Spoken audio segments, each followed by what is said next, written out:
that are viewing this meeting and helping us, and really, really appreciate your support. So with all that, unless there's another item of business, we will just begin with item number 1, which is an action item. On now, my screen is making me dizzy. On R277-406, and that begins with the help of Ben Rasmussen and Darren Nielsen. Yeah, Ben Rasmussen, Director of Law and Professional Practices. Thank you, Chair. Doesn't look like we have Darren with us yet, but I think this is a simple one unless you have questions. So last week, I believe it was, there was a waiver request from the board regarding this rule as far as deadlines for the current school year on assessments and reporting.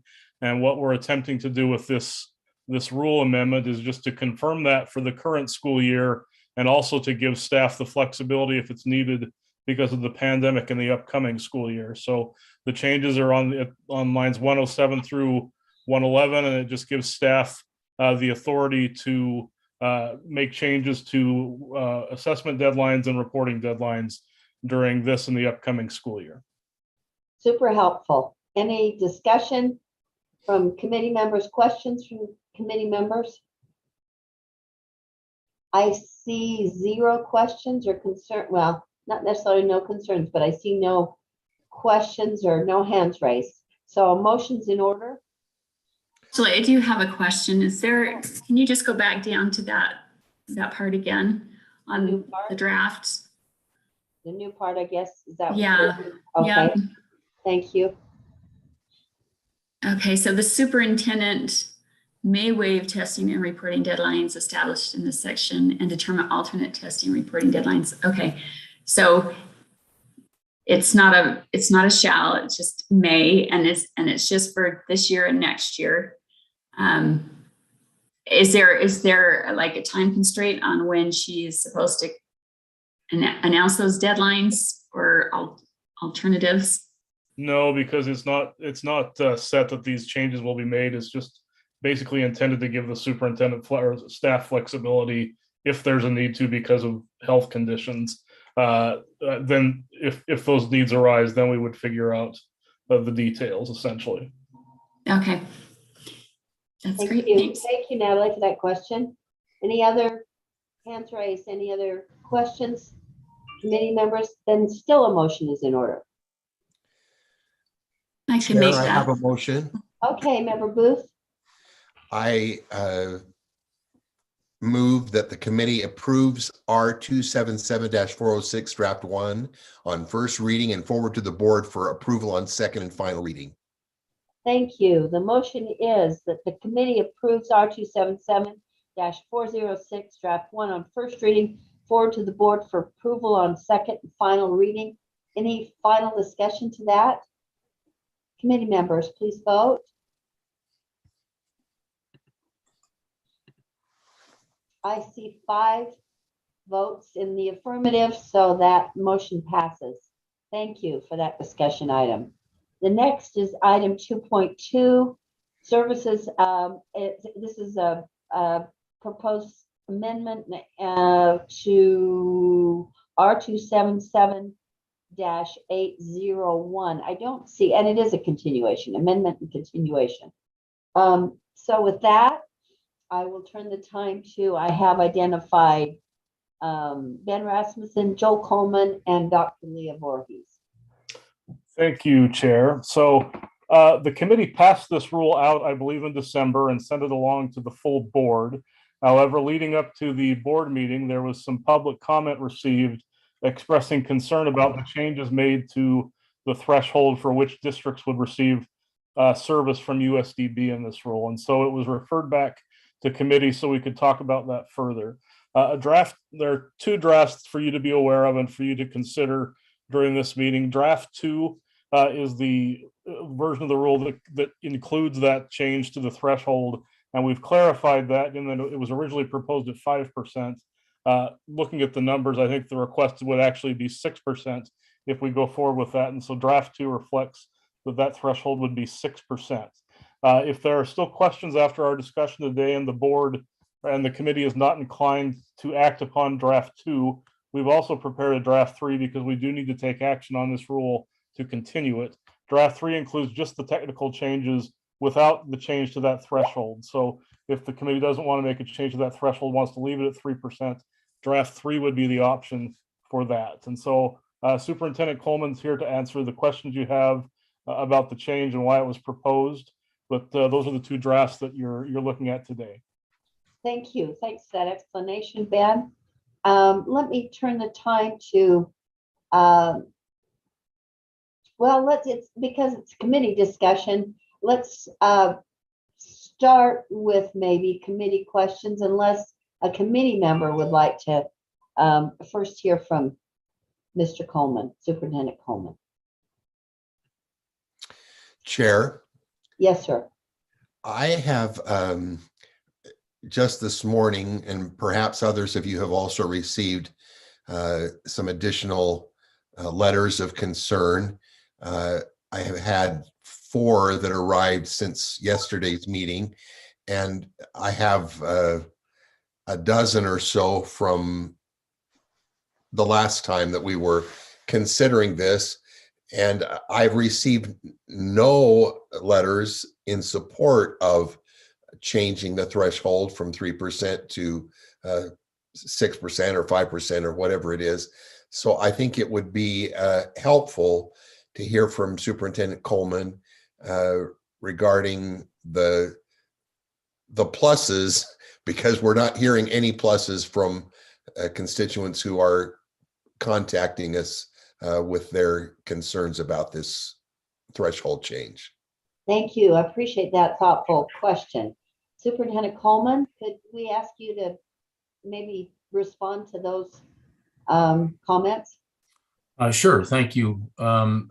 I was forwarded a couple of the emails this morning. I have not received any emails until this morning, but a couple board members sent me 2 different emails. So I think I have the sort of a sense of what you might be receiving.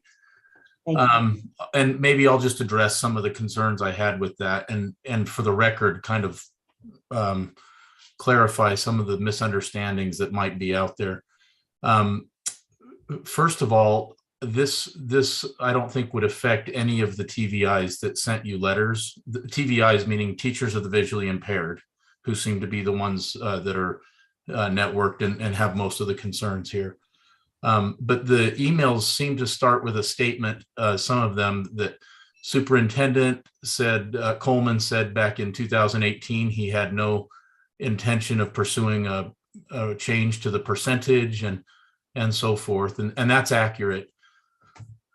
We did, if you recall, we did make a proposal to the legislature back in 2017, 2018, that with a $1.7 million funding request to allow us to serve all of the medium-sized districts up to the top 4 in the state.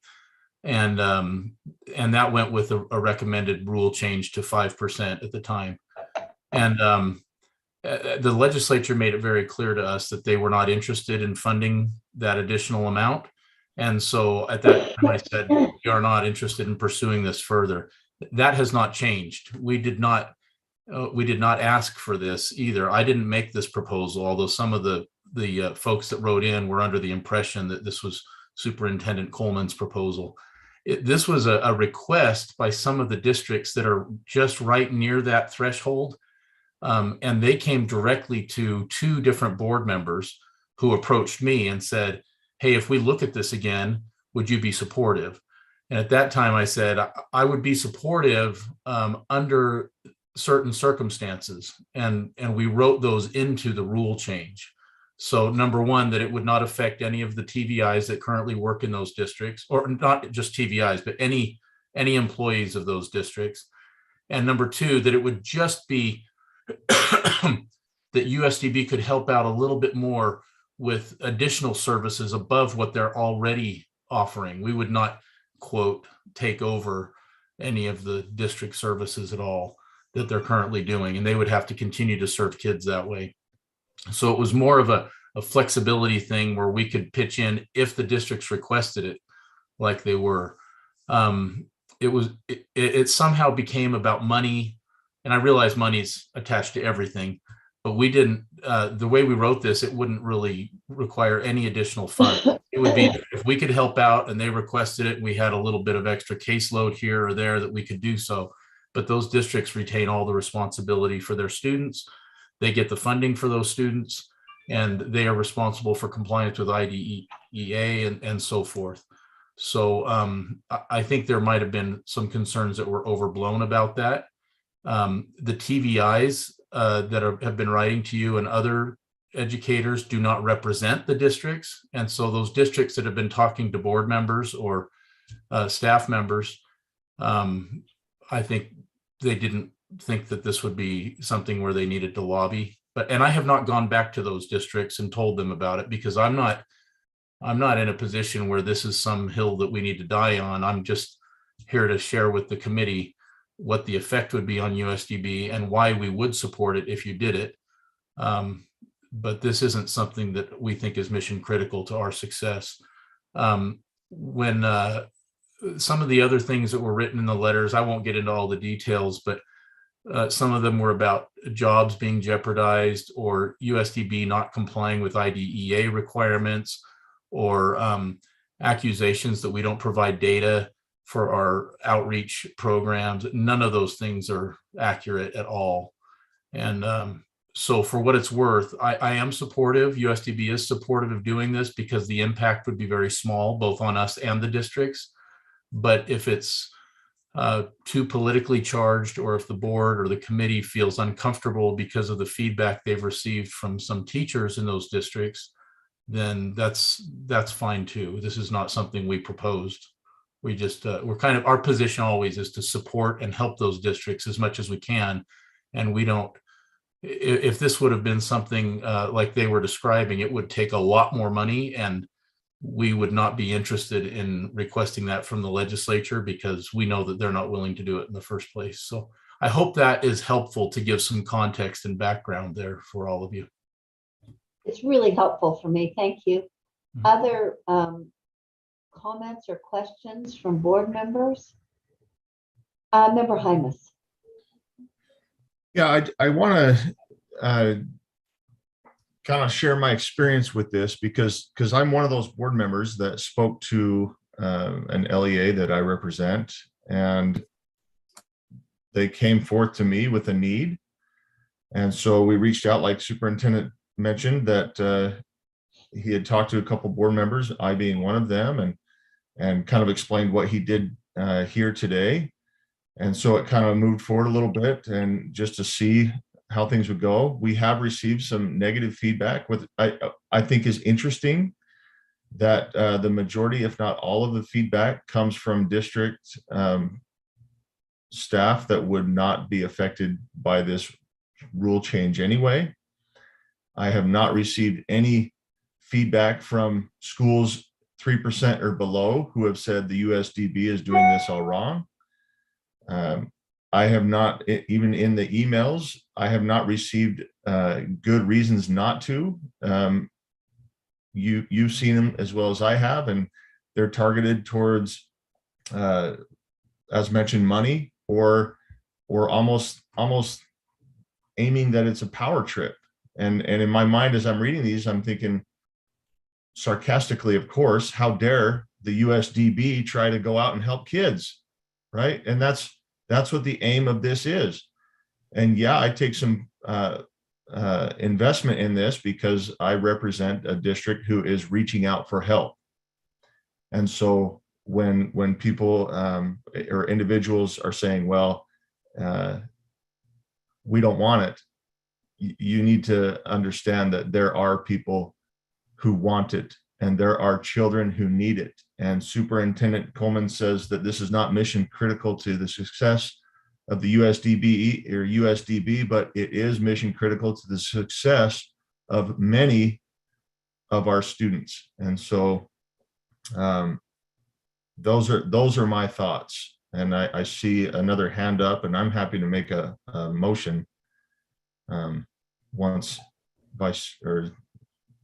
questions are answered. Thank you. Let's try and maybe shed some light on this before we move ahead, which is what some people are feeling like maybe was happening too quickly. So I'd like to at least address the questions we have now. Member Davis. Thank you. You know, my questions, and Superintendent Coleman and I talked about this on the phone the other night too. So, you know, my questions come with an overall look at funding and money and what's a small district and what's a large district. You know, we've heard a lot of people say we would like to see great services increase across the board. So what are, you know, one of the districts that would benefit this is not a small district. It's like 35,000 kids. They should be paying for their supports, or there should be a cost sharing. I'm not sure why line 142 got deleted. I know that's just about accessible materials. But I think we need to look holistically, at all of special education, but also financially at what's happening also with USDB and how it interplays with all the other formulas that we're working right now with special education. We have small LEAs receiving financial benefit at no cost to them from USDB, but also no prevalence cap or raising prevalence caps and other types of formulas. We've got growth formulas in place. And it's really difficult right now. We're looking across the board at how to fund special ed and what the real needs are for our special ed students, our intensive services needs and such. And there are so many pieces in play. On top of that, you've got these concerned people who are to us. And so Dr. Voorhees has volunteered to meet with multiple stakeholders across the board and not only that, but we're also talking about doing a deep dive into special ed funding and expenditures and what's really happening in that landscape. And we're probably gonna have to hire an RFP and do a deep dive, because just this year, we've asked everybody, all the LEAs, to code a certain way, and we need to gather data on that as well. So she also received communications from university prep programs that were concerned about changing this 3%. And I don't know if that's because they think there's going to be this monopoly eventually on employers or what. There are a lot of people that she said she's willing to gather together, USDB and the TVIs, the university prep, all these people. There has to be a way to think outside the box on this, because as long as I've been on this board, this continues to be a circuitous argument. We had the same situation 3 years ago, which is why the legislature decided not to fund it.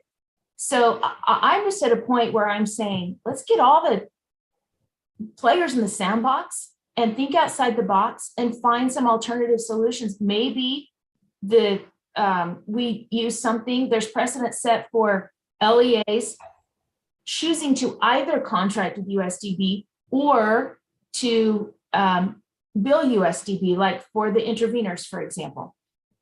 So I don't know if any of those are possibilities, and I don't know if those would assuage the concerns of the people who are writing in, but I just think we need to take a holistic look across the board. We need to step back from this, take some time. I would move that we send this back to staff to do some deep diving into funding, numbers, pulling stakeholders together, and see if we can add some pieces into this that everybody could wrap their heads around.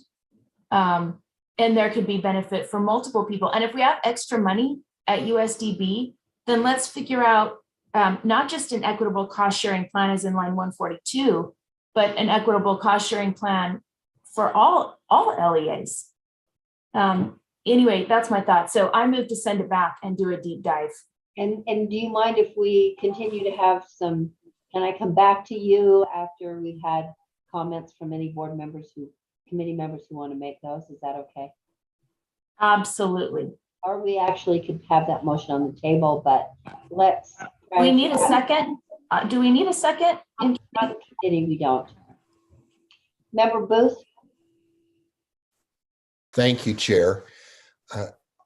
I certainly appreciate the excellent flagship program that we have in the state of Utah with USDB and the services that are being provided on our specific locations and across the state. The services that are being rendered are enormous and in amazing ways are providing rich educational opportunities for all of these children. And I'm so grateful for that. I've been impressed each month as we hear reports and as we see the good things that are happening. In no way am I questioning the value or the intent of the excellent program that is being carried out for Utah's children with these specific needs. However, I've always been a proponent of local responsibility, local accountability, primarily because of 16 years on a local board. I have recognized the need for accessibility on the part of parents to be able to talk with local teachers, local board members, local administrators in their LEA or in their charters about the needs they have for their specific child. Not that we can't provide many services from a state level, reaching out to supplement and to strengthen particularly smaller districts that have challenges doing everything that they have to do for every child. But the local responsibility and the opportunity for parents to be able to talk with somebody local who's working with their child day in and day out, I think is such a valuable thing. And that's why we continue to send responsibility and resources to the local LEAs to take responsibility for every child, no matter what their needs, no matter what their challenges in terms of the delivery of their learning, the delivery of the content, and assisting them in achieving and growing and excelling in all of these different areas. So I'm feeling with a number of parents who have expressed concern that it's a good idea to do a deeper dive and see if there isn't a way to continue to be supportive in all of the important ways that USDB is supportive, but to help local boards get the help, financial or otherwise, that they need, so that it can still be done at the local level and they feel the full responsibility of educating that child at the local level, so parents can approach those people who have responsibility in their own communities to discuss concerns. So I would be in favor of making the adjustments we need to the overall rule that is before us, but not at this moment make a decision regarding the increase and invite a deeper dive into this so that we are continuing to provide resources and support to the local LEAs in their efforts to provide what is needed for each and every child under their stewardship. Thank you. Thank you, Vice Chair Booth. Matt has an additional comment, and I want to hear that. But I also have a couple of questions of my own. I'd like to hear briefly from Dr. Voorhees, because she was really generous with her time in terms of discussing this with several board members, it sounds like. But she I don't made see her on here, Chair. Oh, Leah's not on there? I don't see her. She was presenting this morning. In fact, when this meeting started, she was presenting it to Oh, Education and oh. Appropriations Subcommittee. oh, darn. Well, then I'm going to have to paraphrase one of the things she told me, and that is that if there are, and according to her, there are really 2 school districts, not many, who are asking for this change. And she said that she and her staff are prepared to help those individual districts with their needs. If they have needs that are not being met right now between their local special ed staff and their and the USCB, that her staff is prepared to help those 2 individual districts while we get while we as board members understand more thoroughly the USDB role and the LEA role. So I say that in response to Member Hymas's concerns, which I think we all share. We don't want children, to the extent it's possible, because all of us are frustrated with the inadequacy of money for special ed. But to the extent possible, Matt, Leah's assured me that there are services that can be provided for the districts who are, if they have individual needs, especially because it seems like there's a limited number of them that are specific right now. So I'm paraphrasing from Leah's conversation with me, and I wanted to add that. Also, I had a question about line 142 that I'm not sure if Ben or Superintendent, whoever can speak to why that is crossed out, why that's removed at this point. I think Superintendent Coleman can explain that. Joel, can you speak to that, please? Yeah, I'd be happy to. The cost sharing plan no longer applies because that was removed from USIMAC. What we found that when schools have to pay for something, they tend to minimize those services. And what we found was Braille students in the districts were not getting what they needed to be comparable with their non-disabled peers. And so when we removed the requirement that schools contribute to this, they started ordering all the materials that students needed to read or to participate like their other peers. And so now the problem, of course, is capacity, which is a nationwide problem. And you've heard about USIMAX, but at least we're getting an accurate read on what those students need, and the schools no longer have to have a conflict between paying for something and getting what the kids actually need. So it's just not applicable anymore because we don't have the cost sharing plan. That would have been a more simple answer. Well, and it sounds like the cost sharing plan is really more specific to materials, and I don't know that was crystal clear before, but now it is. Matt, I'm going to go to you, and then Cindy has her hand up again. Thank you. I appreciate your paraphrase of your conversation with Dr. Voorhees. That brings a little bit of comfort.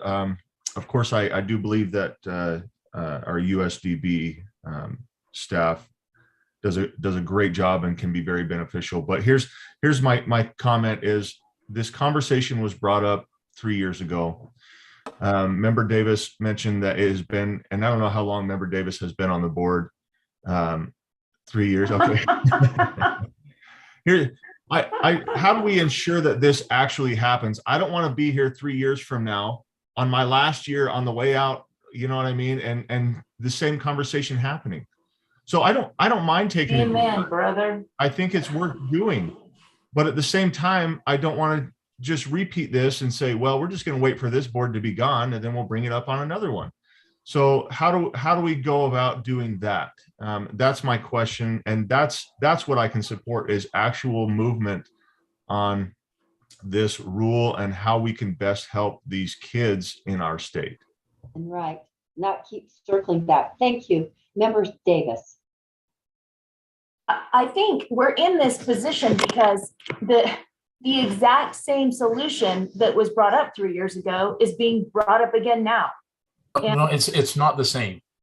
Well, it's really significantly different. Except for the new people coming in and growing and you taking them on incrementally and such.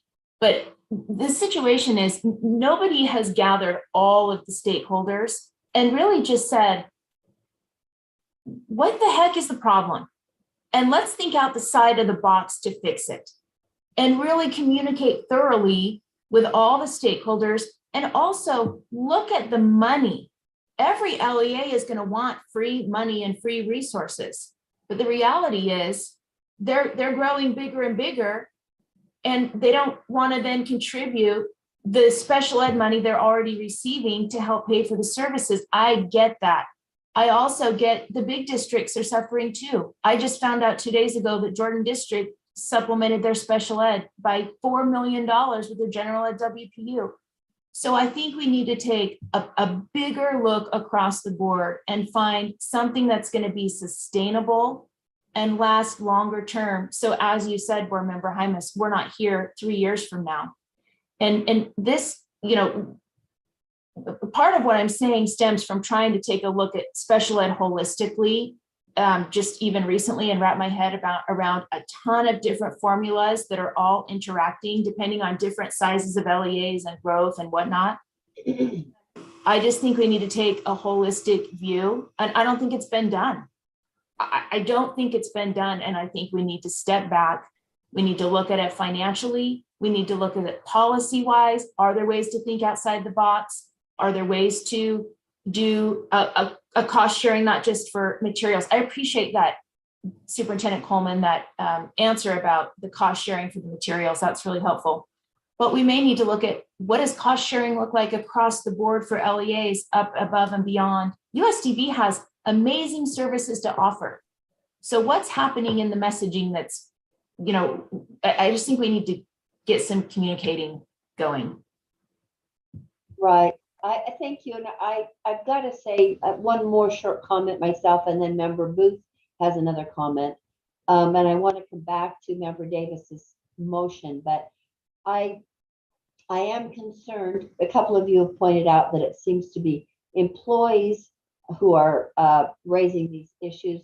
Although I noted in emails I received, they were often employees who are also parents of children in these programs.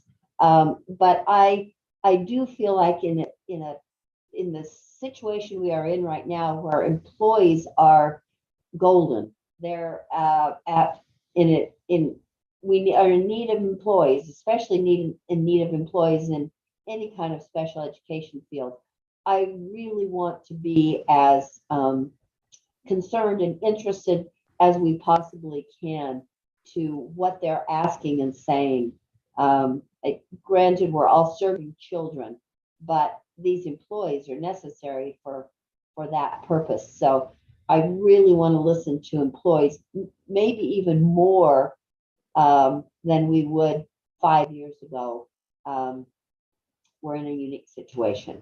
So I think that employee aspect of it is unusual and is significant. If they're misinformed, let's get it clear. If they have information we don't, let's hear from them. So that's one of my concerns. Member Booth.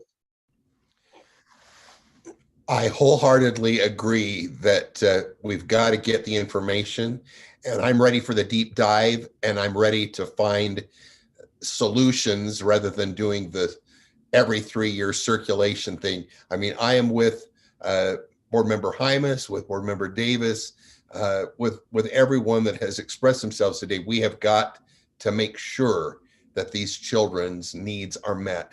And I'm particularly sensitive to the fact that Superintendent Coleman and his wonderful team of professionals are extremely focused and understand more clearly than most LEAs what these particulars, this student population needs. And so we're so blessed to have their input and their expertise, but it doesn't take away the responsibility of the local LEAs. And I do recognize that LEAs, bless their hearts, are trying to meet everyone's needs, and they perhaps lack some of the expertise that we have available to us through USCB. And so we need to help those wonderful LEAs who are trying their darndest, but may just unknowingly cut out programs that are absolutely critical when it comes to the fact that they don't have enough resources. Okay, well, we'll cut out this and this and this then, because and we would be aghast, and certainly Superintendent Coleman and his staff would be aghast. Well, you can't do that. They can't learn in the same way that all your other students can. But I mean, this happens in all different areas. Look what happened to the arts when we had to focus on getting reading and math up to speed. The arts just went away. And from the days when we used to have arts in our schools every day, we don't want to have happen to these kids what has happened time and time again, just because good, well-meaning LEA leadership has had to somehow make the limited amount of money that they have stretched to cover needs as best they could. This is a critical area that requires resources, and we've got to ensure that those resources are there, and we need to know how to make that happen in every district. So I am all for the deep dive, and I'm grateful that we have the expertise at the state level at USDB to help us in this process, and with Dr. Voorhees in this deep dive, so that we can come up with solutions that will have, it'll only be every 10 years that we're recircling rather than every 3 years. Thank you. Thank you, Member Booth. Member Davis, can we come back to your motion? Yeah, but I think I have to make another motion because I think we have to continue a draft. I mean, That's something has right. to be continued. That's right. So would you like? I move that we continue draft 3 of R277-801. Is draft 3 the right one to be continued, Ben? Yes, although it's not just a continuation if you do draft 3. So, It's just to clarify, it would be continue and approve draft 3, because there are some technical edits to that don't have to deal with the change in threshold. I move that the committee continues and approves R277-801 draft 3 on first reading and forward to the board for approval on second and final reading.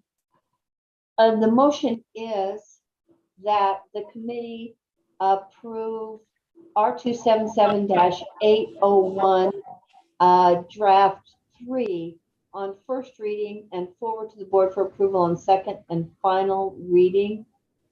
Additional discussion to that motion, Member Hymas. Yeah, just we've had some good discussion, and I can support this discussion. How do we ensure that we move forward from our discussion? Is it, you know what I mean? We're talking as 5 members of a board here, and it could die as soon as we vote this conversation. So how do we ensure that work happens on this? Are you proposing an amendment to continue? Do you want to set a date certain for this to come back to the committee? Is that what you propose? Because I don't know off the top of my head. Yeah, no, I'm not necessarily. I'm wondering if, you know, That comes in the second motion. if that's a does staff just say, okay, well, we've heard the conversation, we need to get working? Do we have to direct staff? Do we, you know what I mean? How do we avoid this coming back in 3 years and having the same conversation? That's what I'm asking. I Excellent. don't know if you heard her, but Vice Chair Davis just said she has a second motion after this. Let me, if that wasn't rhetorical, Matt, then let's go to Member Davis for a different motion. Well, I think we have to do both. We have to pass a draft to continue and approve the technical changes in draft 3. Then I also had a previous motion on the floor, which was to direct staff, because it was offered by staff, to get a bunch of stakeholders together to work through policy concerns and issues, but at the same time to do a deep dive looking at special ed funding in general and how all the formulas intersect, and see where we are, where we're overlapping, and what we need to do financially. So I don't even think we need a motion from a committee to do that. I think we can just direct staff to do that. But just to be 100% certain, maybe we should. And do a motion so that it's kind of on public record, but Angie or Ben would know better in that space. In the spirit of, Angie, I don't know if you have anything to add, or if in the spirit of committee work, we could just let Cindy amend her motion. And Angie, do you have any response to Cindy's, Matt's questions? Thank you. I would just say that we could keep, and I believe the first motion already passed, correct? We're not amending the motion to pass. We still need to vote on the first motion. Yeah, we haven't voted. No. I would recommend you vote on the first one separately, because the second one will just be a motion for the committee and staff. It gets a little awkward when we have a half of a motion that the board needs to approve, but half of the motion that we don't. But I think staff has the message of the expectation, but I also don't think staff minds if you've got a timeline, a proposed timeline or expectation, because that's always really helpful for us. Do we mean like come back in 3 months, or do we mean come back in 9 months or a year? So I think we would support some sort of expectation or of when you'd like this to come back. Thank you. That is super helpful information. Member Davis, do you then want to stay with your original, the motion you just made, or do you want to amend it right now? Well, I don't want to combine the motions to muddy the waters. I've made two motions. There are two motions on the floor. One is that the committee continue and approve R277-801 draft 3 on first reading and forward to the board for approval on second and final reading. That's one motion. The other motion is to ask staff to go back and meet with stakeholders and look through policy options and solutions and financial implications, both. That's helpful summary. So let's take your first motion first, which is, again, to repeat, the motion is the committee continues and approves R277-801 draft 3 on first reading and forward to the board for approval on second and final reading. Any further discussion to that? I see none. So committee members, please vote.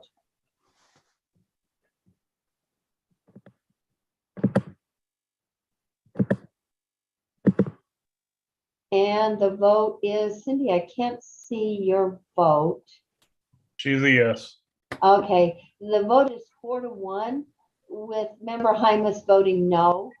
And with that, let's move to your, if you'd like to, member Davis, move to the second motion.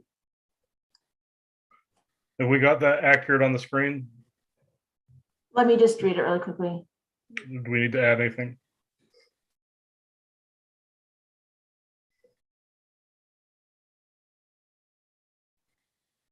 I think that's fine. You want to put a timeline in there, Cindy? Matt, do you want me to put a timeline in there? Would that feel better to you? I'd like to see it before I'm off the board. Well, that's I don't know. Speculative in this year. Well, and that's the thing, and I get what you're doing here, and honestly, the only reason I voted no is because, again, I have people that I represent who are asking for more, and so, but I see what you're doing here, but I can support this. I don't know how long it will take. I don't want to bind staff. I don't want to rush into it, like you said. I think good conversations between Dr. Voorhees and her team and Superintendent Coleman and his team need to happen. And I don't want them to be rushed either, but I don't want them to be set aside for another time when in a couple of years, another district comes forth and says, we needed your help 2 years ago. We really, really need it now. And so I don't know what a good timeline is. Okay. I think it will take, oh, sorry. Go ahead, Cindy. I think convening the stakeholders, I think will actually take less time, surprisingly, than really looking at the deep dive that we're talking about doing for special education funding across the board. But I think they certainly could have the next handful of months to convene all the stakeholders, including and importantly USDB, because I think USDB is going to be a key in helping to think outside the box on this thing. But it's the funding that could take a little longer. So we could put to come back and follow up in increments. But I say maybe we ask for a follow-up. It's February, maybe we ask for a follow-up in June or July. Right, with at least an update. How about An that? update. Mhm. So without objection, if I can amend that motion that the committee directs staff to convene stakeholders to discuss changes to R277-801 and make recommendations on funding for special education going forward, and bring the recommendations to committee, including providing an update by June 2022. I have a clarifying question, even though I'm not a member of the committee. Yes, certainly, Superintendent. Go ahead. Will the scope of that be recommendations for all education funding or just education funding as it relates to R277-801 and USDB? Because if it's all education funding, that would be a much larger scope. Pretty ambitious. So I think just the update, my expectation is the update is specific to USDB for this committee. Good to have that in the motion too. But the deep dive is all of special ed. Right. We have It intersects. We have a timely opportunity because we're also changing accounting requirements for all of special ed and reviewing other special ed issues. So that's a bigger discussion. But the update should take that into consideration, but is, as I understand it, more Amendment would be, USDB. oh, sorry, can you take a friendly, a friendly amendment could be make recommendations on funding for special education, in particular USDB. In specific to USB and specific. Well, yeah, I'm gonna want both, but And how USDB intersects with the other. So just, I would just say, and particularly, yes, perfect. good. So now we have a friendly amended motion that says, and thanks for that request for clarification. I think it's a good one, Superintendent. Now that we have the motion that reads, I move the committee direct staff to convene stakeholders to discuss changes to R277-801 and make recommendations on funding for special education, and particularly how USDB intersects with providing services to LEAs, going forward and bring the recommendations back to the committee, including providing an update by June 2022. I think that is Got a hand. adequately specific and helpful clarifications. Would the committee members please vote? You have a hand, Chair, from member. Oh, I'm not seeing it. That's me. Natalie? Yes. So Okay. I was just wondering if this is considered, would this be considered a task force? Is that what we're asking for, or is that different? Task force is gigantic. I think this is more of a staff working group is what I would understand it to be. I don't know if it needs to be named, but maybe Angie can help us with that. Thank you, Chair. You're correct. I'm taking this as this is a staff directive for staff to go out and get feedback from stakeholders.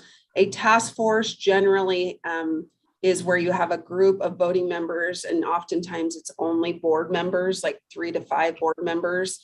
There's advisory groups that are more formal, but this just seems to me like it's a directive to go work with some groups to get information and then bring it back to the committee for the committee's consideration.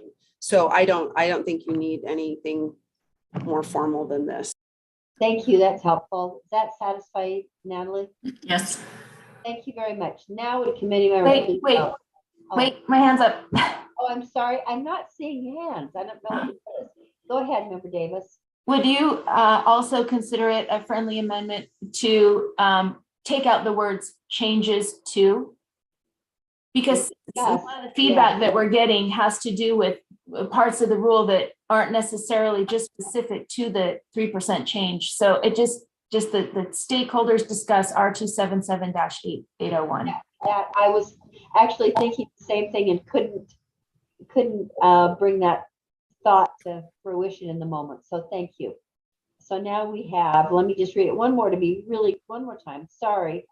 That the committee directs staff to convene stakeholders to discuss R277-801 and make recommendations on funding for special education, and particularly how USDB intersects with providing services to LEAs going forward, and bring the recommendations back to the committee, including providing an update by June 2022. Now, I think we can vote. Would committee members please vote? And I'm not seeing, I don't know why I'm missing one person's vote always, and it's Cindy's, and I'm assuming you're voting. It's unanimous, Chair. Thank you. It's a unanimous vote. Thank you for working on that and bringing the committee to an agreement on that. Thank you. Thank you, Superintendent Coleman, for your input. Thank you, Ben, for your help on that. With that, we will move to, we already continued it. With that, we can move on to the next item, which will be item 2.3, an action item R277-915, work-based learning programs. This is a request for an amendment.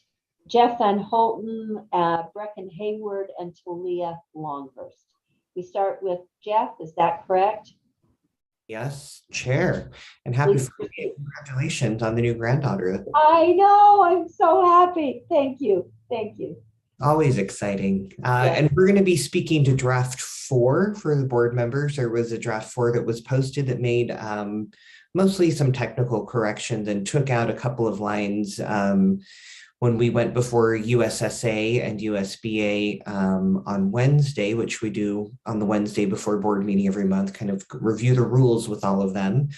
There was just a couple of lines they had questions on, and when we looked deeper into it, we said, you know, we don't need those lines. So but nothing too crazy. As you recall, this rule was before you back in November. This is a work-based learning program rule, and in November it was up for continuation, and so we also were making amendments on top of continuing the rule. During the conversation with this committee, the committee felt like there were a lot of words being used that they wanted to see more clarity on in terms of their definitions, words like internship, apprenticeship, job shadow, and so on.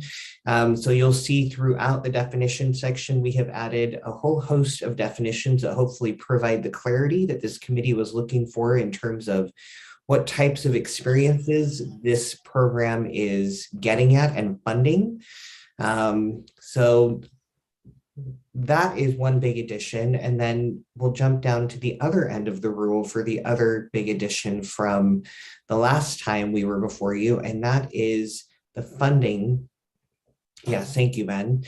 So last time, you may recall in this rule, we were taking out all of the language about funding and deferring the funding formula that is outlined in a different rule, Rule 911. And we just, upon further investigation, the thought was, you know what, we're going to keep those funding formulas separate. The 911 rule and 915 are similar programs and rules, but slightly different, and we didn't want to get anything too confused with that. So we have a funding formula we have added here. We updated it so that it is matching the current practice and what is preferred by the staff. So you'll see here that the funds that are used are starting with a base amount that's determined by staff.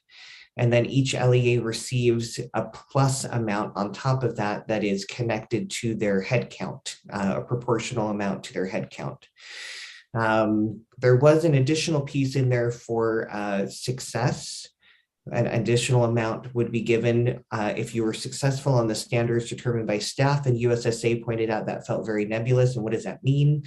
And as we kind of looked further into it, staff decided there really isn't enough money to have any money left over. It's a very underfunded program. So we took those lines out with the idea maybe one day those will come back if we can get more money from the legislature. But right now the funds are pretty strapped. I think, Talia, you correct me if I'm wrong, but she said to kind of give a gamut of the LEA sizes and what they're getting currently from this program. Paiute School District is about $6,000. for this program, and Alpine, our largest, is getting about $200,000. So in the grand scheme of it, it's not a lot of money. But as the program grows, we may come back in the future and update this formula. But because the amount is so limited right now, we have gone with what is before you. And then just scroll down a little bit more to 118. We wanted to highlight for all of you that because of that small amount, staff asked that the reimbursement for this program be done on the restricted indirect cost rate, which basically means there's a restricted indirect and a direct cost rate when you're doing reimbursement. And the bottom line of it is the direct gives you more for the expenditures and the indirect gives you a little bit less. The reason why staff chose to use the indirect cost rate for the reimbursement is so we can spread the money as far as possible because it is so limited. So those are essentially the largest changes. If we scroll down just a little bit more, Ben, to the end of the rule, we also have some changes made right here. This is the draft 4.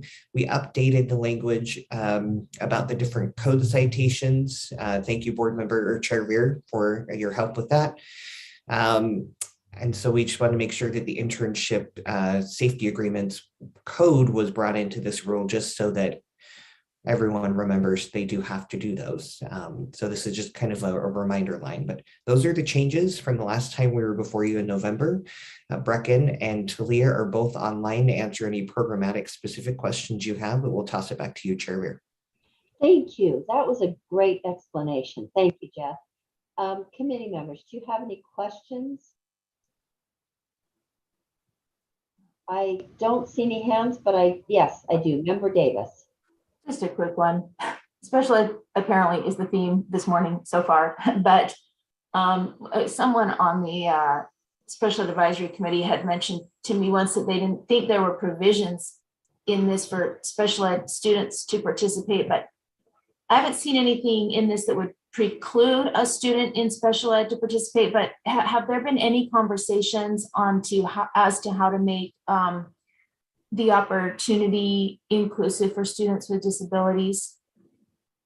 That might be a Talia question. Talia, would you speak to that, please? Director, I should say, Director Longhurst. No worries. Talia Longhurst, Director of Career and Technical Education. Thank you for that question. In fact, we work very closely with special education, and students are participating in work-based learning in a variety of different ways. Okay, do we know like percentages or anything like that? What percentage of students with disabilities get to have these kind of opportunities? I don't have those numbers handy right now, but I could get that and get it to you. If you email it to me, it might help calm a tiny bit of concern. Thank you. Absolutely. One of the experiences I've had personally is that through the transition process that it is involved with special education students, that there are students who have disabilities who do this very thing in that transition process. And I don't know if they're called internships, but I have a young man who is I won't even bother to tell you the relationship, but is an extended relative who is recently working at Marshall's under the same kind of internship kind of opportunity, and he has some disabilities. So I think it might be under by a different name or through a different route, but they do have, I know there are many opportunities for students. In fact, just as a plug for the transition program, which I think has been beefed up greatly to students' advantage in the last few years. So I do have that personal experience about one student with disabilities. Other questions or comments by board members or committee members? I'm not seeing any other hands. So a motion would be in order.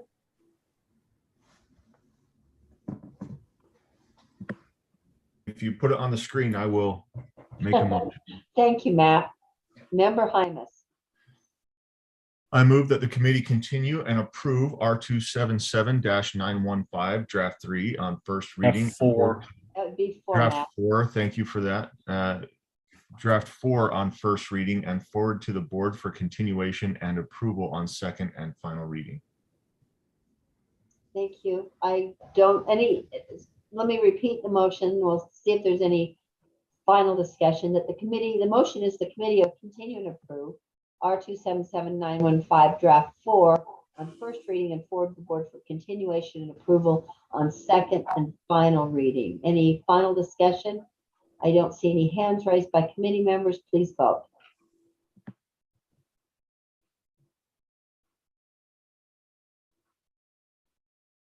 And I see that it's unanimous. The vote is unanimous. Thank you very much. Thank you so much to staff that are here today to provide explanations. I also really appreciate the responsiveness of staff members and also the CTE staff members in the past week who responded to my concerns, USSA, and other questions. So with that, we're moving on to another item. It would be an information item.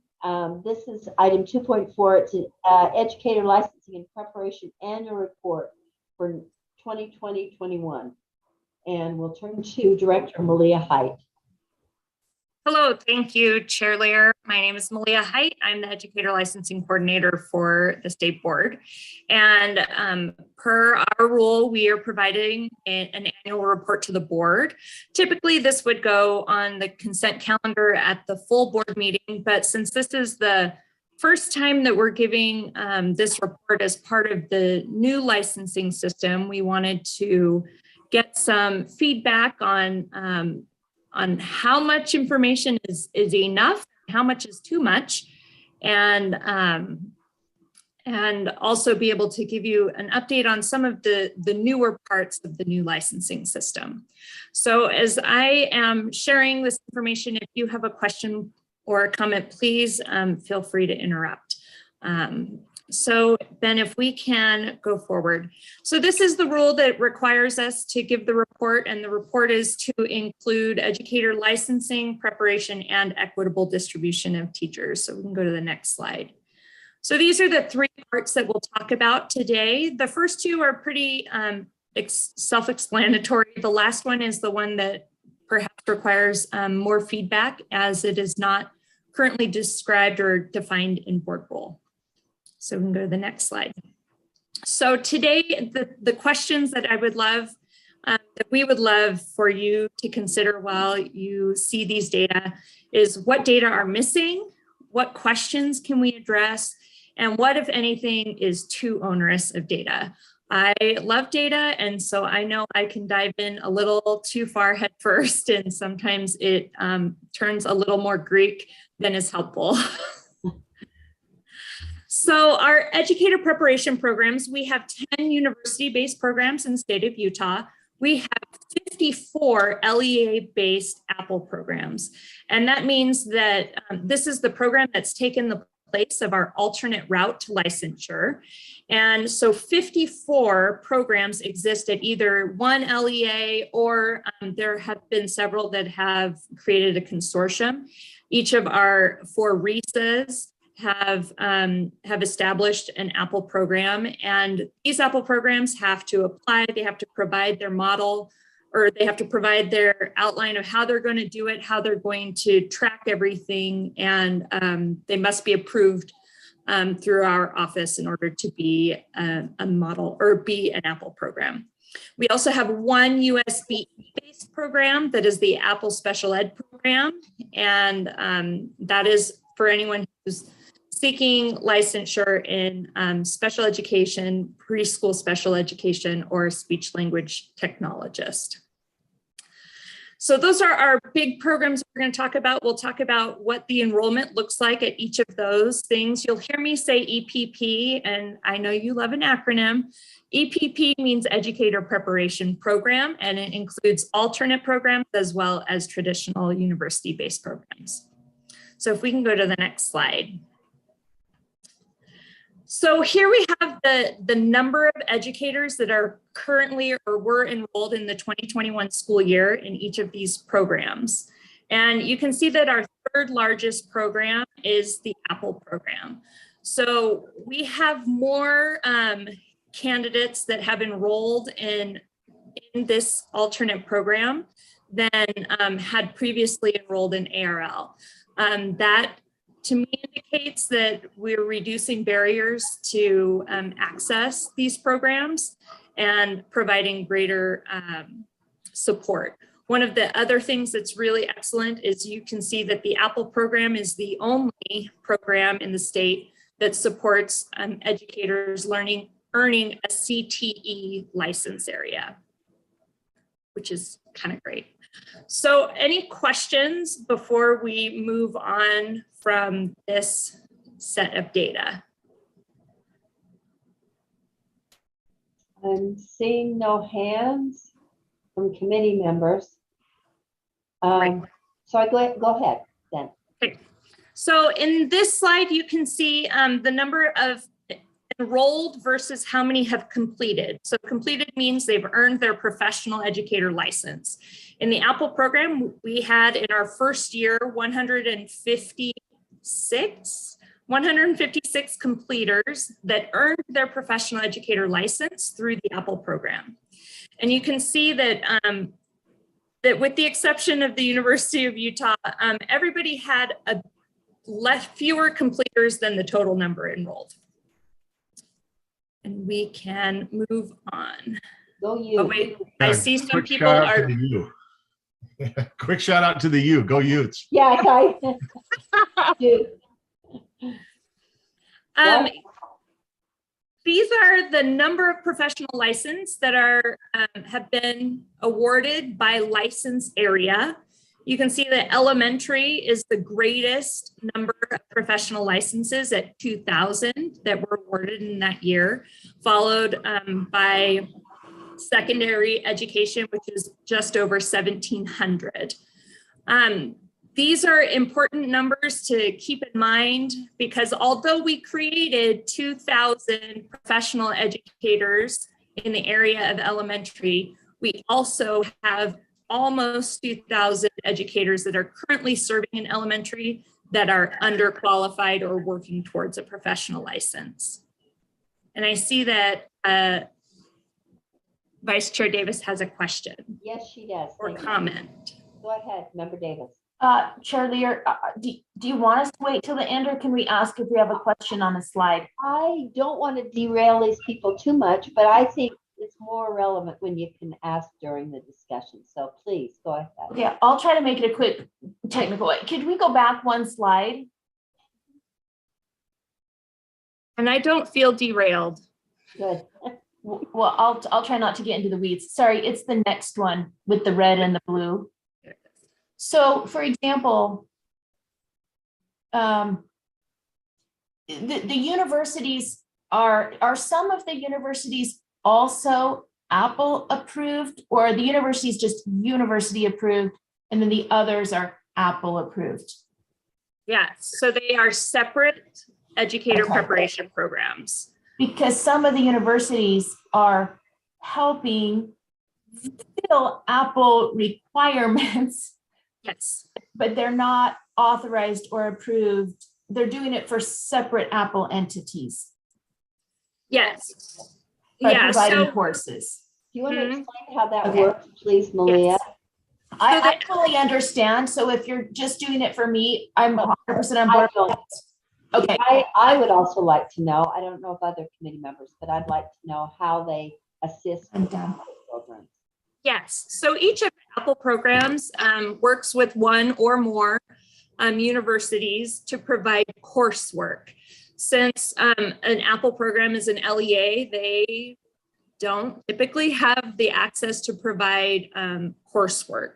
So for example, our RUSAs are working with Southern Utah University to provide the coursework for their candidates, but they're not enrolled in the Southern Utah University's educator preparation program. They're enrolled in the Q region program.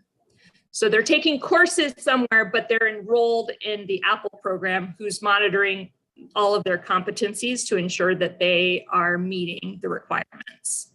So I'm not sure if this is how important this is or not, but because I'm sure that the universities are not just doing this out of the goodness of their hearts. So does it mean that the RESAs or the LEAs are paying the universities instead of the student directly? Is that what it amounts to? So, no, what it means you typically, so the educator pays the university for the coursework, just like anybody would for coursework. Okay. What the ease is that if you're in an Apple program and you take these 4 classes at SUU, then that means you've met these requirements for this Apple program. And so you don't have to dig in and say, oh, well, does this meet it or does it not? Or did they cover this? Or so they have an established set of competencies that are being met in each course. Is one, you know, I mean, this may be too simplistic, but is that easier or harder than doing it directly with the university in terms of the content and the understanding? So one of the benefits of the Apple program is that it's 100% competency based. And so if you're in a university program, you have to take all of the courses. But if you're in an Apple program and you have demonstrated these competencies with college coursework somewhere else, or perhaps have some micro credentials or something else, then you're not required to take all of those courses. And so it comes at both a time saving and a cost saving to the educator. Okay, that's helpful. Thank you. Can we move on now, Member Davis? You good? Yes, go ahead, Malia. Excellent. So next we're going to talk about educator licenses, and this is the total number of licenses that are awarded at our 3 levels. And as a reminder, the professional level is everybody's totally done and finished and a professional educator. A C means that they have met the basic content competencies to teach, but are working on the other competencies. And an LEA specific is granted by the local LEA. And they have some requirements or responsibilities to support those educators. Thank you. Thanks. We will also talk about license areas awarded. So the educator licenses, you have 3, those 3 that you at the top of the slide. And then license areas, there are 14, and those are the ones that we just saw. So special ed and elementary and early childhood and speech language, et cetera, et cetera. So those are the license areas. So if we can go to the next slide.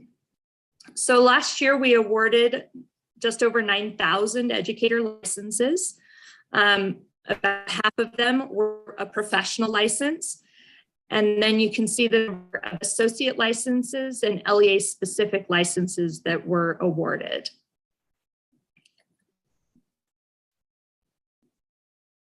And we will move on. Here you can see that number broken down by the license area as well as the level of the license area. So you can see at that top level, an audiologist or communication disorder, we only awarded 2 licenses and they were both at the professional level. And so that's kind of, you can see all of where we are awarding the most licenses and where we have the most associate and LEA specific licenses being awarded. And you can see that secondary education, while we awarded fewer professional licenses than elementary, we had much more in the associate and LEA specific areas. I know these are a lot of numbers. A lot of numbers, but it's really informative. I'm just kind of trying to process. Thank you. I see no hands, so keep going. Go to the next slide. And so this is the third part of the report is the equitable distribution of educators. And this, like I had said before, is not defined by the board. I will provide some of the definitions that exist in other portions of federal code, but we're going to look at the educator licenses awarded and how many of the teachers that are in areas are professional, associate, or LEA specific, and also what is our teacher shortage is, and looking at license levels for those who have current assignments. So if we can go to the next slide. So this is how the Elementary and Secondary Education Act defines proportionate rate of access to educators. This is part of our ESSA plan, every student's. And we are to how low income and minority children enrolled in schools assisted under Title I Part A are not served at disproportionate rates by ineffective, out of field, or inexperienced teachers. And so this is a federal example. And we do have to report as part of our ESSA plan to the Department of Education this set of data. So it's kind of interesting because you're having to prove something in the negative, which seems a little odd, but. Yeah, it is. The wording is a little bit odd. Yes. I approve of asset-based language as opposed to deficit-based. Are not disproportionate. Okay, keep going. Okay, so if we go to the next slide. Apparently I forgot to take out one of these slides. So this is the same information in a different style. So we'll just skip to the next one. Okay, next, going on. So here we can see, and this is for all educators who have the assignment. So any educator has the assignment of secondary education. 81 of those individuals, this is by FTE, have a professional level license or license area to qualify them for that assignment. 12% are LEA specific or have no license at all, and 7% are at the associate level. And so you can kind of see where we have the greatest professional level educators, and then LEA specific and the associate. One thing that maybe to keep in mind is you received the superintendent's annual report, which includes similar information. The superintendency annual report reports only teachers, and this is including all educators, including those that are workers, counselors, or otherwise outside of the classroom. Okay. So the next slide is the same information, but a little bit more graphically demonstrated. So you can see that anything that is red is if they are working with an LEA specific endorsement license or have none at all, which is very small. It's I think it's like 1-ish% statewide. And then the yellow is working on the associate level. And so pre-K regular ed is one of the strange areas that we're looking at. Within our Cactus system, they have to meet a requirement in code, which is not part of board rule. And so those data are a little bit askew. When can I, this may not be the perfect time, Malia, but can I ask you, you said that those teachers who are, or educators who are working without, not in any of these programs and without the appropriate license is less than 1%, but what's the total number of that? Do you know? I would have to get that number back from you. We run those and then notify the LEAs. Typically, when we check mid-year, it's around 100 educators total. Oftentimes they're hired after the November funding deadline. And so then they're working towards getting the LEA specific or working towards getting their associate or an out-of-state license transferred. But we follow up with each individual LEA on any educator that's working without a license. And if they don't have a license at all, then does the LEA receive, is there some loss of funding because of that? Yes. So in there are two types of funding that are 2 times of funding that happen in November. Any educator with an assignment has a license, it generates funding at $1,000. And then June, at the end of the year, any educator who is qualified for their assignment, meaning they have one of these 3 license areas or endorsements, then they receive additional funding. So an individual who has no license at all would not receive either the fall nor the June funding. Okay. And how long does that, I mean, do you feel like you adequately, like, I know you follow up with LEAs but do you feel like it just continues even if you keep following up, or is there really, are you usually able to convince the LEA, the person, to get them into a program so they're not completely unqualified? Typically, we can assist LEAs in helping them to navigate the system. Is oftentimes the problem is what options are available to their educators. And so we can get them there usually, but it's the same. We have to do the same kind of training each year. Okay. Oftentimes that's because of leadership turnover. Yeah. Thank you. Sure. Go ahead. Proceed. Okay. If we can go to the next slide. So this is our critical shortage areas that we report to the Department of Education so that our license areas and teaching areas can qualify for Teach Loan Forgiveness, which is federal loan forgiveness for student loans, as well as the TH Bell scholarships. And so this year you can see, and let me just kind of explain a little bit. Fully qualified means that they have the professional license. Out of field means they have the LEA specific license, and then an irregular, provisional, temporary, or emergency, which is how the federal Department of Ed defines it, are those with the associate level license. And so the percent that you see in the far right column is the percent of educators, of all educators that are underqualified by our subject area.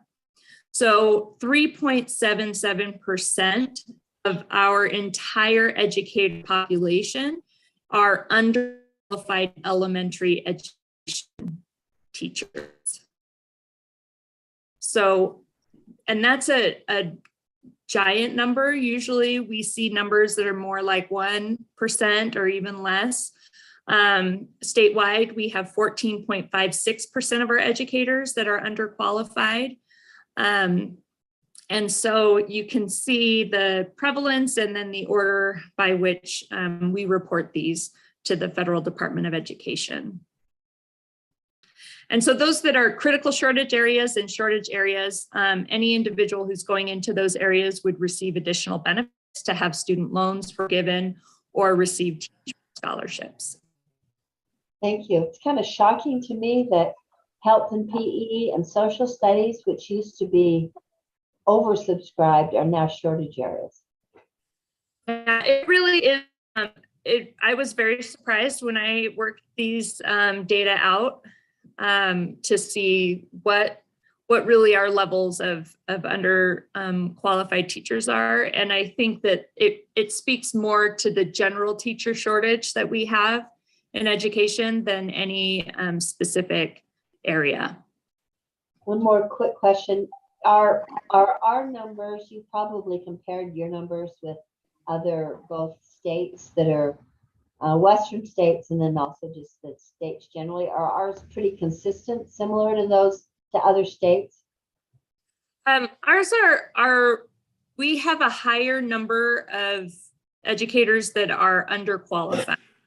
I think nationwide it's 5.6% is the average by state. And then our local or nearby states are also have fewer than 14% that are underqualified. And we have our underqualified percentages, the 14%? No. Correct. 14.56% of all educators are underqualified by a Wow.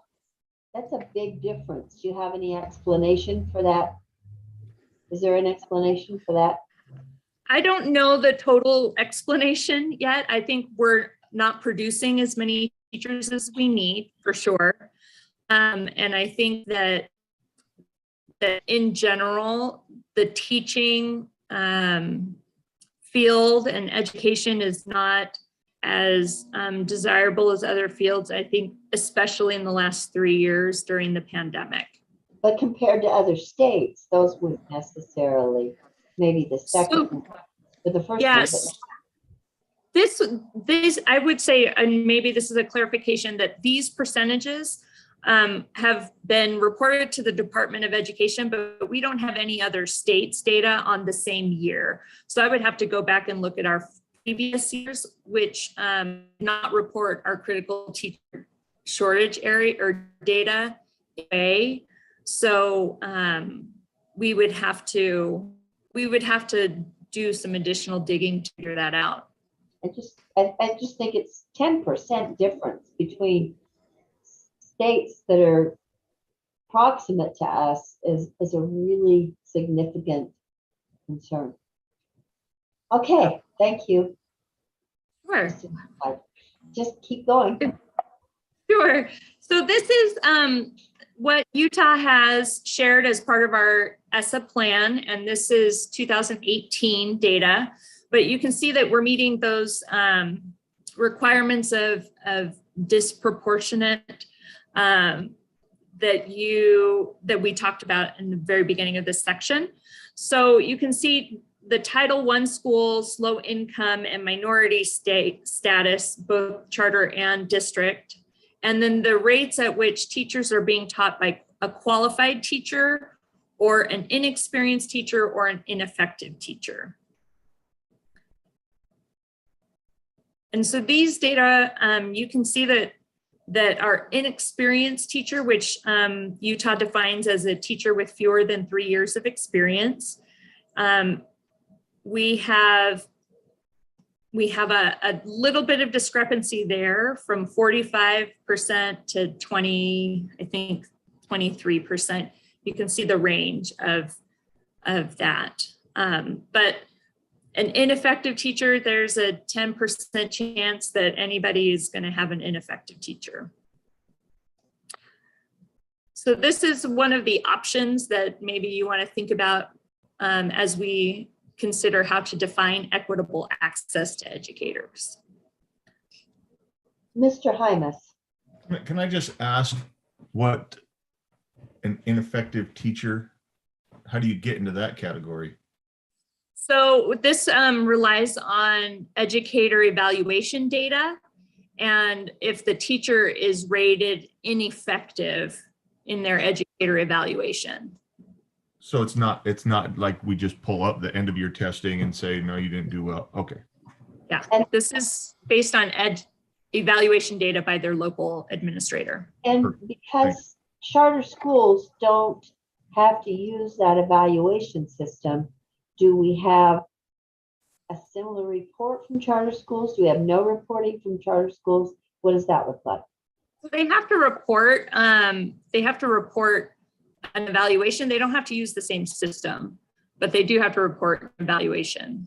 And would their words be similar enough that that you can?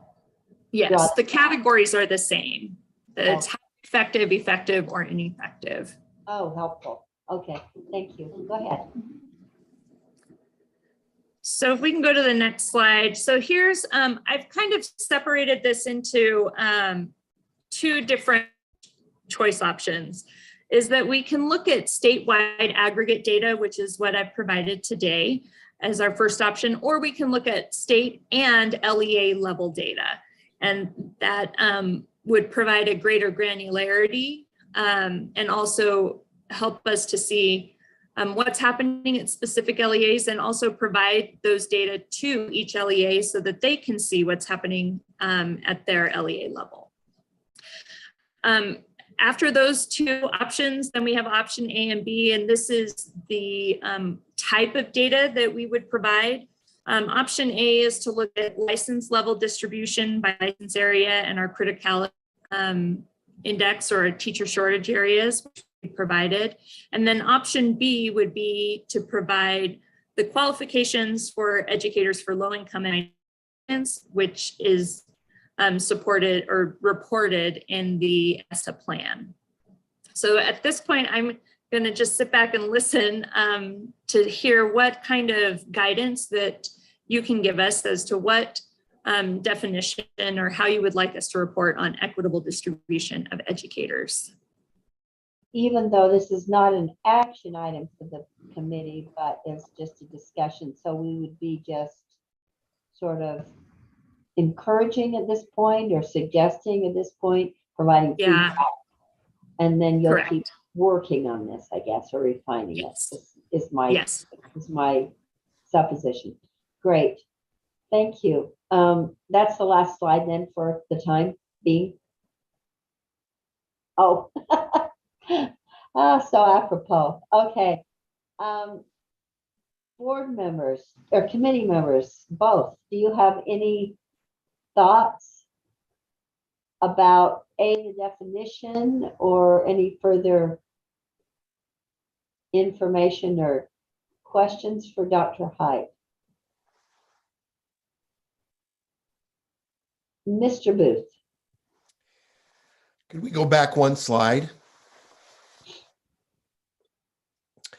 So I am very interested in data. I mean, if we have the information, we sure as heck should be considering the information.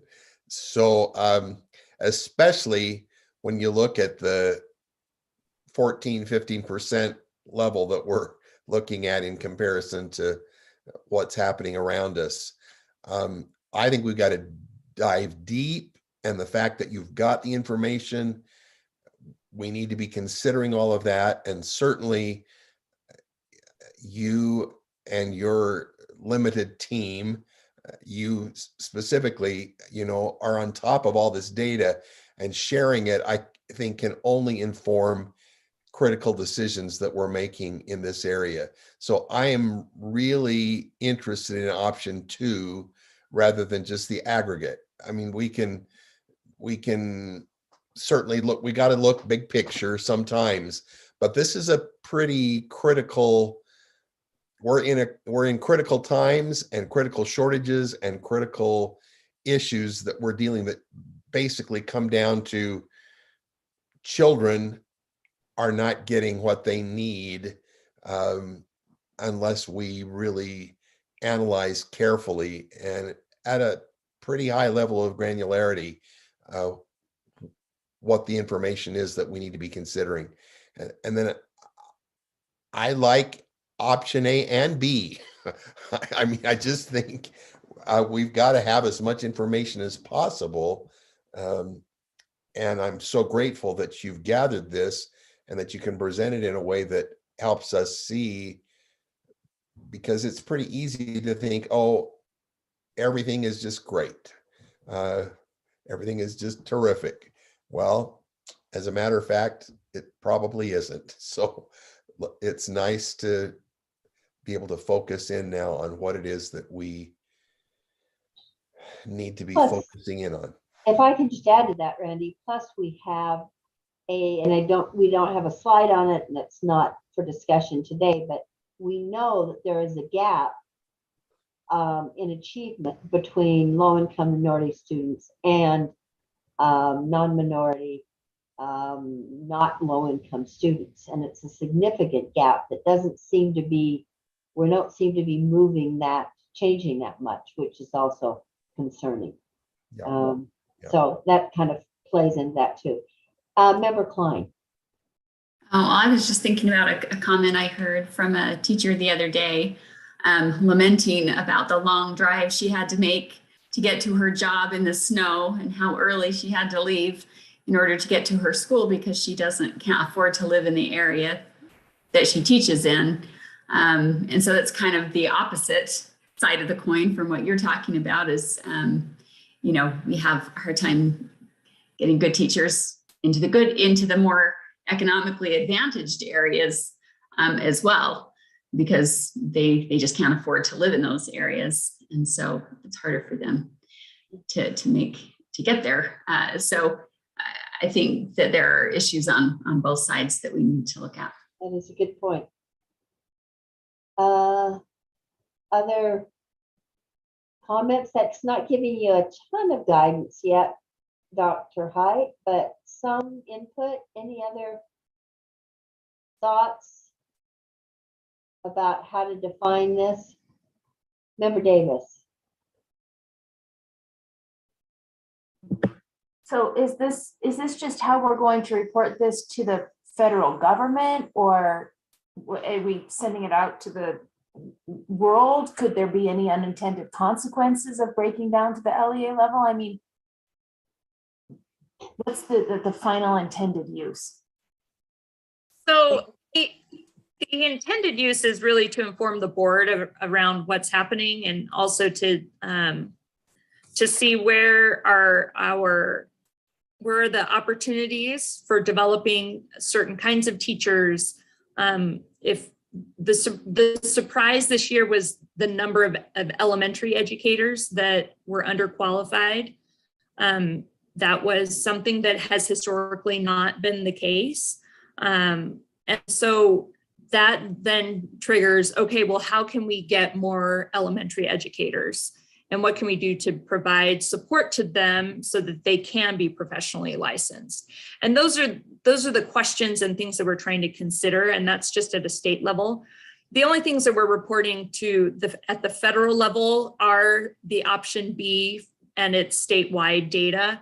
The ESSA plan, I think, is updated only, I think, every 5 years, but don't quote me on that number. I haven't read that rule recently.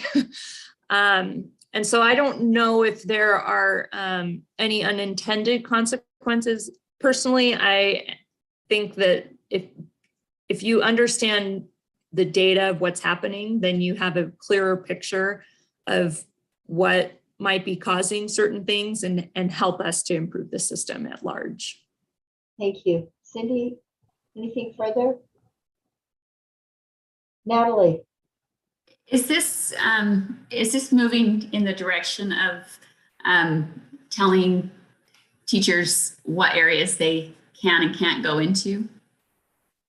No, it absolutely is not. But it may be a way to incentivize certain kinds of areas. So, for example, we currently have a Grow Your Own program for teachers and counselors, school counselors, and that was due to a need that we saw in school counselors. And so once we see where the needs are, then that allows us to think about how can we get more people into those areas, but it certainly would never say you have to be this kind of a teacher. Thank you. I have to just take this opportunity because I do it every chance we have this discussion or a similar discussion. And I wish the state board and LEAs would look for an incentive program, something that involves money that would encourage job sharing. I think that job sharing is one way that we could help our teacher shortage. It's not I don't think it's going to end it, but I just know so many people who say, if it was not a full-time job, if I could share it with somebody, if I had a little more flexibility, I would join that workforce. And we hear that all the time. And what I hear instead is administrative pushback that's more complicated, that's more people than we want to deal with, that creates some administrative burden in terms of coordinating that. I think that is a missed opportunity, and we have a somewhat unique workforce. I don't know if something can be somewhat unique, but we have a Utah workforce that has been so traditionally, at least verbally, not encouraging women to work. But I think there's a greater encouragement for women to work part-time. And I just think the various factors we have in Utah would add to this solution if we could create incentives for job sharing, not and it would be a number of things. I would like to see a financial incentive, but even if we educated administrators to the benefits of it, and so that they weren't discouraging, which I hear from lots of LEAs. So that's just my plug for one idea that might help a little bit. Cindy. Agree. Both teachers and administrators. There's probably nothing we can do about that here in this committee. Nope. I just have to always take any airtime to say we are not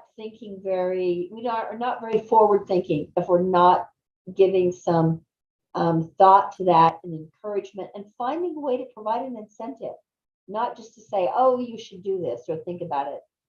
But I think it's a real life possibility that we've not focused on. So just have to throw it in. Any further information, Malia? Thank you so much. This is so complete. As Member Booth points out, I think data, if we have these data and we're not talking about them or hearing about them, we're doing ourselves and the profession a disservice. And it's sort of disheartening data, I have to acknowledge, in some ways. I mean, who'd have thought that we'd be looking for PE teachers when I was in school? But I think it's really helpful information to be focusing on, and as it reflects on as it affects the learning gap that we know exists with certain student populations. So thanks again for the discussion. Thank you. Moving on to our last item 2.5. We feels like deja vu. I acknowledge. We are again trying to find a policy that is acceptable to a majority of board members on 2004. And Jeff Van Holten has tried very hard to bring some consensus to this discussion. So Jeff, do you have any kind of an introduction? Just, I think you're all familiar with this policy. You've been kind of looking over it for the last few months. And right now I've got on the screen draft 3 that has some additional edits that came from Board Member Hymas and Board Member Lear. So you'll see these in kind of the goldenrod color here, and the additions, it says in green, and I have tried to highlight this and make it green 20 times and is telling me it is green, even though it looks purple. But that is another addition as well, right there. The new subpart D, I believe, is the only addition in draft 3, and then draft 3 mostly has some deletions.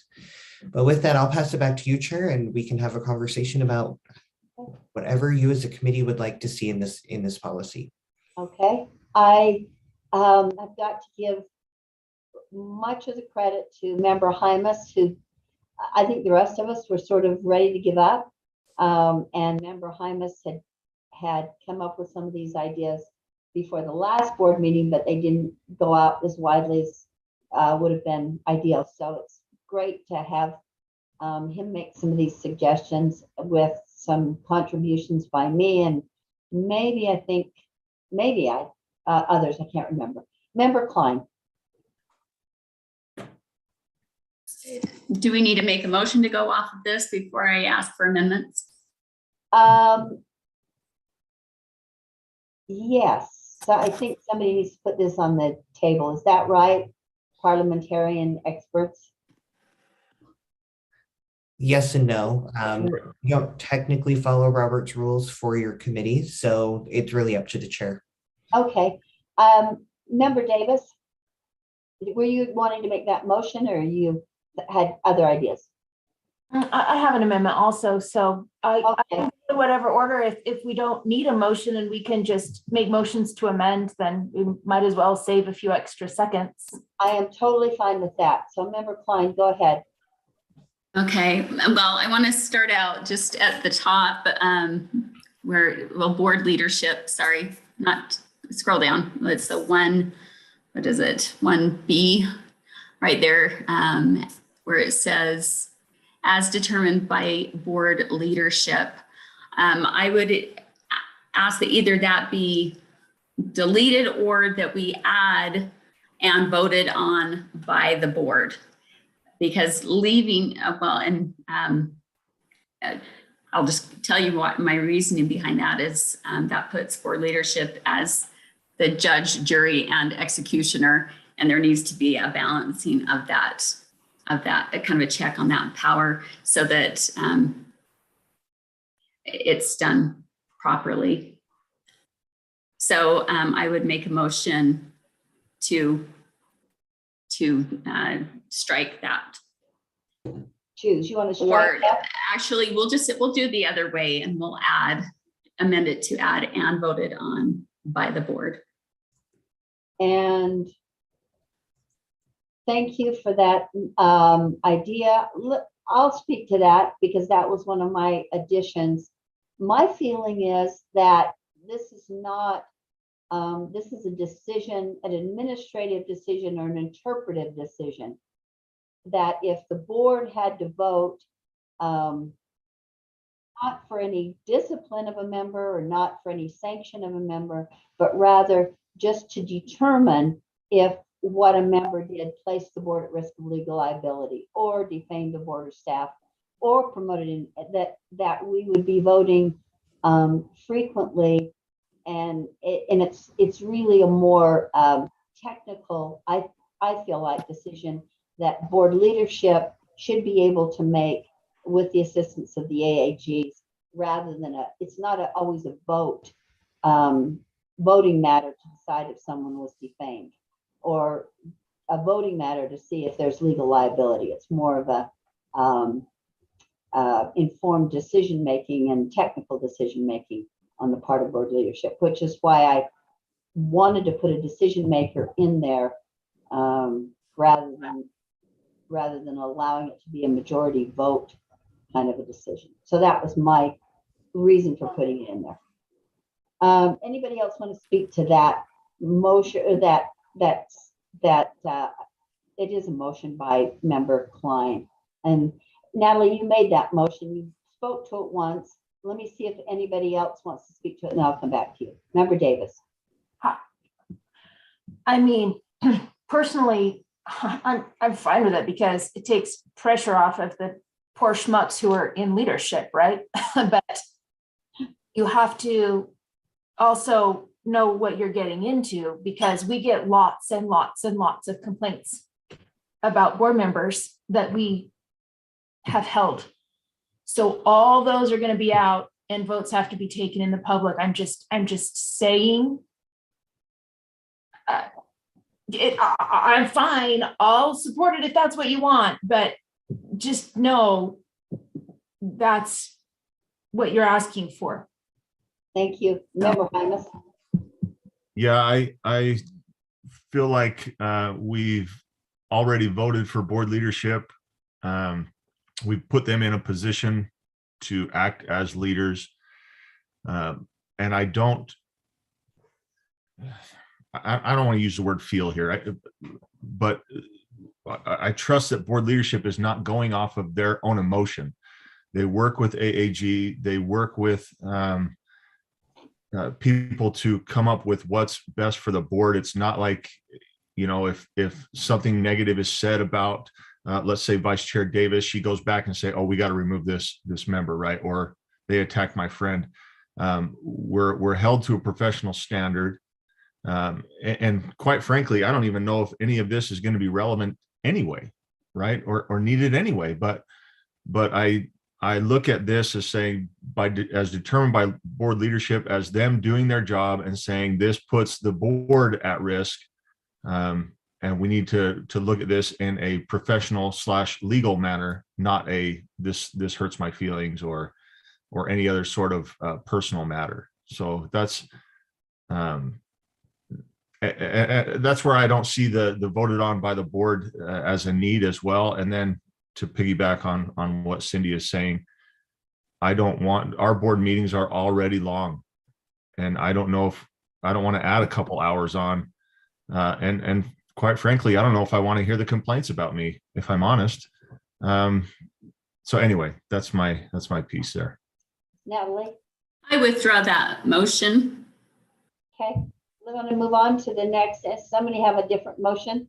I guess those are to be somewhat respectful of Robert rules. I think it's the committee's motion once it's made. I'm not sure how close we'd hear, but I would, without objection, allow members time to withdraw that motion. Don't see any objections. Now, did you have something further? I do. So I just looking at promote inaccurate information, and wondering if that includes differences of opinion or different viewpoints on a certain subject. How do we differentiate between what one person thinks is promoting inaccurate information versus another person's? I'll tell you my opinion of that. I think that may have also been my language, that again would be as determined by board leadership, but inaccurate information would be only inaccurate information. And we can go to great lengths to talk about fake news and facts versus facts, but that's why I would leave it to board leadership to say this is factual or it's not factual. And there might always be disagreement.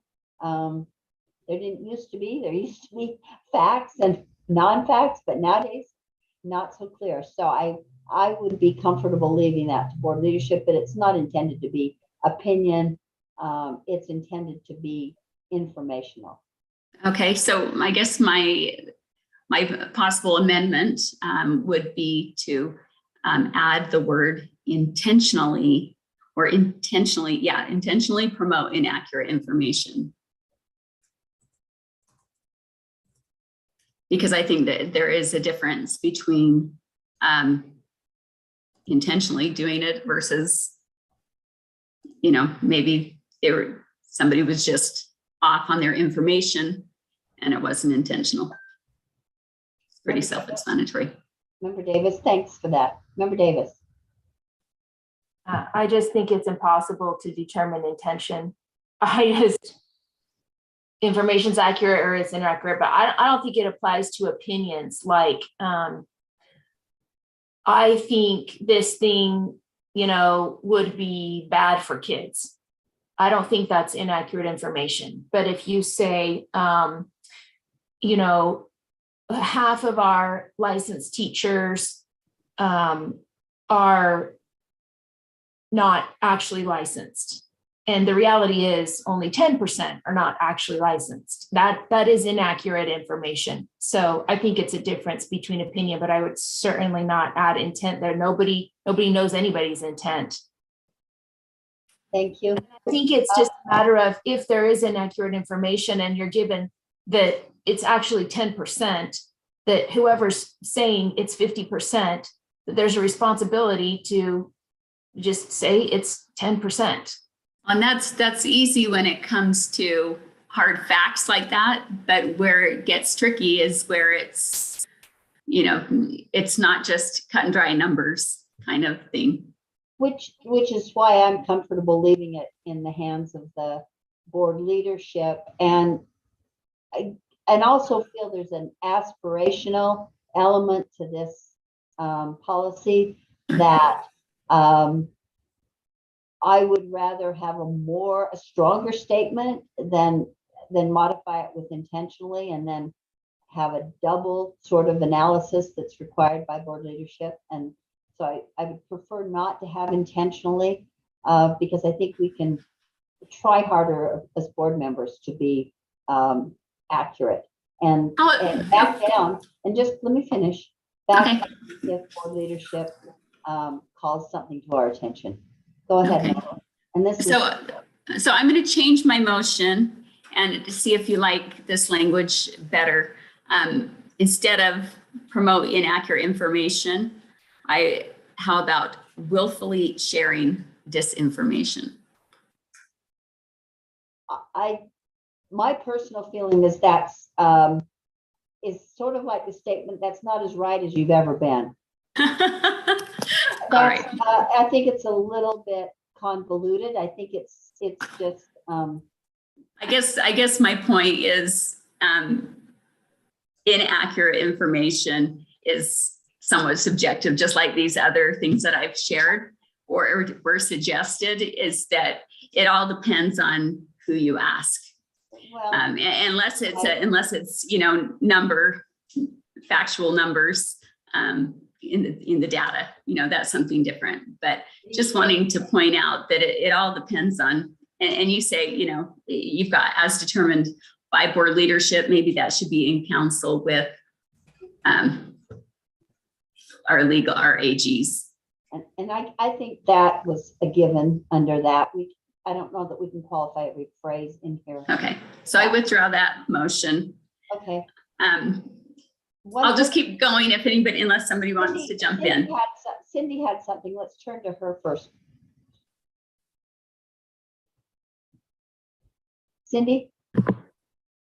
Yeah, I had just sent something to, and I appreciate all the work that board member Hymas did on this and board member Lear, and I'm okay with it for the most part. I just had a little change request. Could you put that on the screen? Jeff or Angie, whichever of you is, or Ben, whoever Might be Ben. has it. Jeff's got it now. Do you have the Google Doc link, Jeff?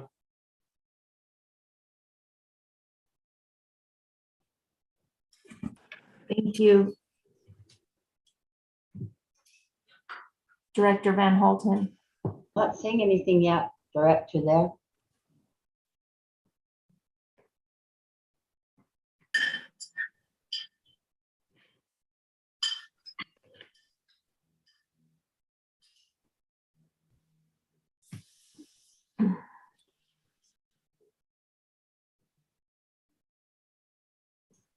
Jeff, still trying?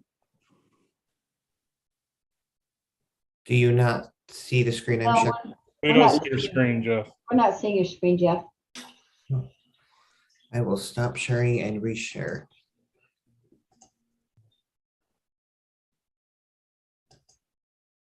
Does that work? No. It tells me I'm sharing the screen.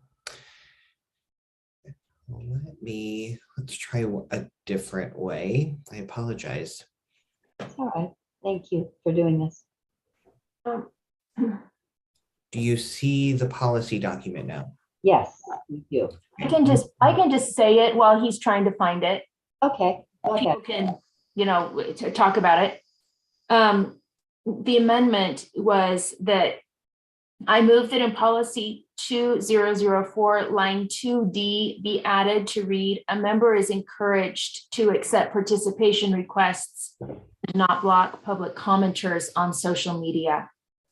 And then the second part was, and replace the word neutral with informational, which is in lines 3A and F(i). And I can speak to that and then people can, discuss. So just to repeat it one more time, repeat that we've got the neutral being replaced by informational. And what is the other one? What was your language for that? The other one was in line 2D. It would to read, a member is encouraged to accept participation requests and not block public commenters on social media. Okay. And go ahead and speak to that, please. So it's not, a hard, fast shall, you have to do this. But as far as practice goes, it is important practice. And, the law is moving around in this space right now. And for example, our local board members, their attorneys have said in no uncertain terms, can you, delete comments?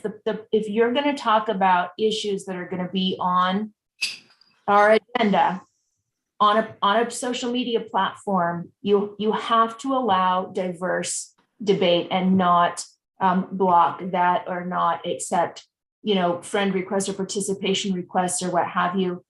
I don't know where it is. I don't think there's a law that's hard and fast, but I do think we're doing our members a disservice if we don't at least encourage that best practice. Now, if someone's being abused verbally or something like that, I don't know, that would really you'd have to use your best judgment and wisdom.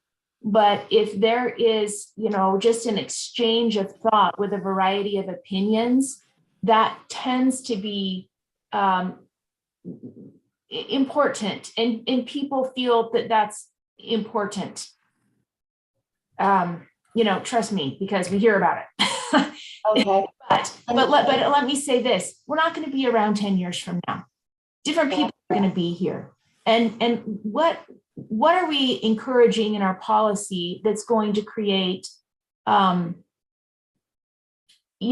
important exchange to allow all people to have their, freedom of speech and participation. Thank you. That's a good, helpful explanation. Mr. Hymish, you have a comment?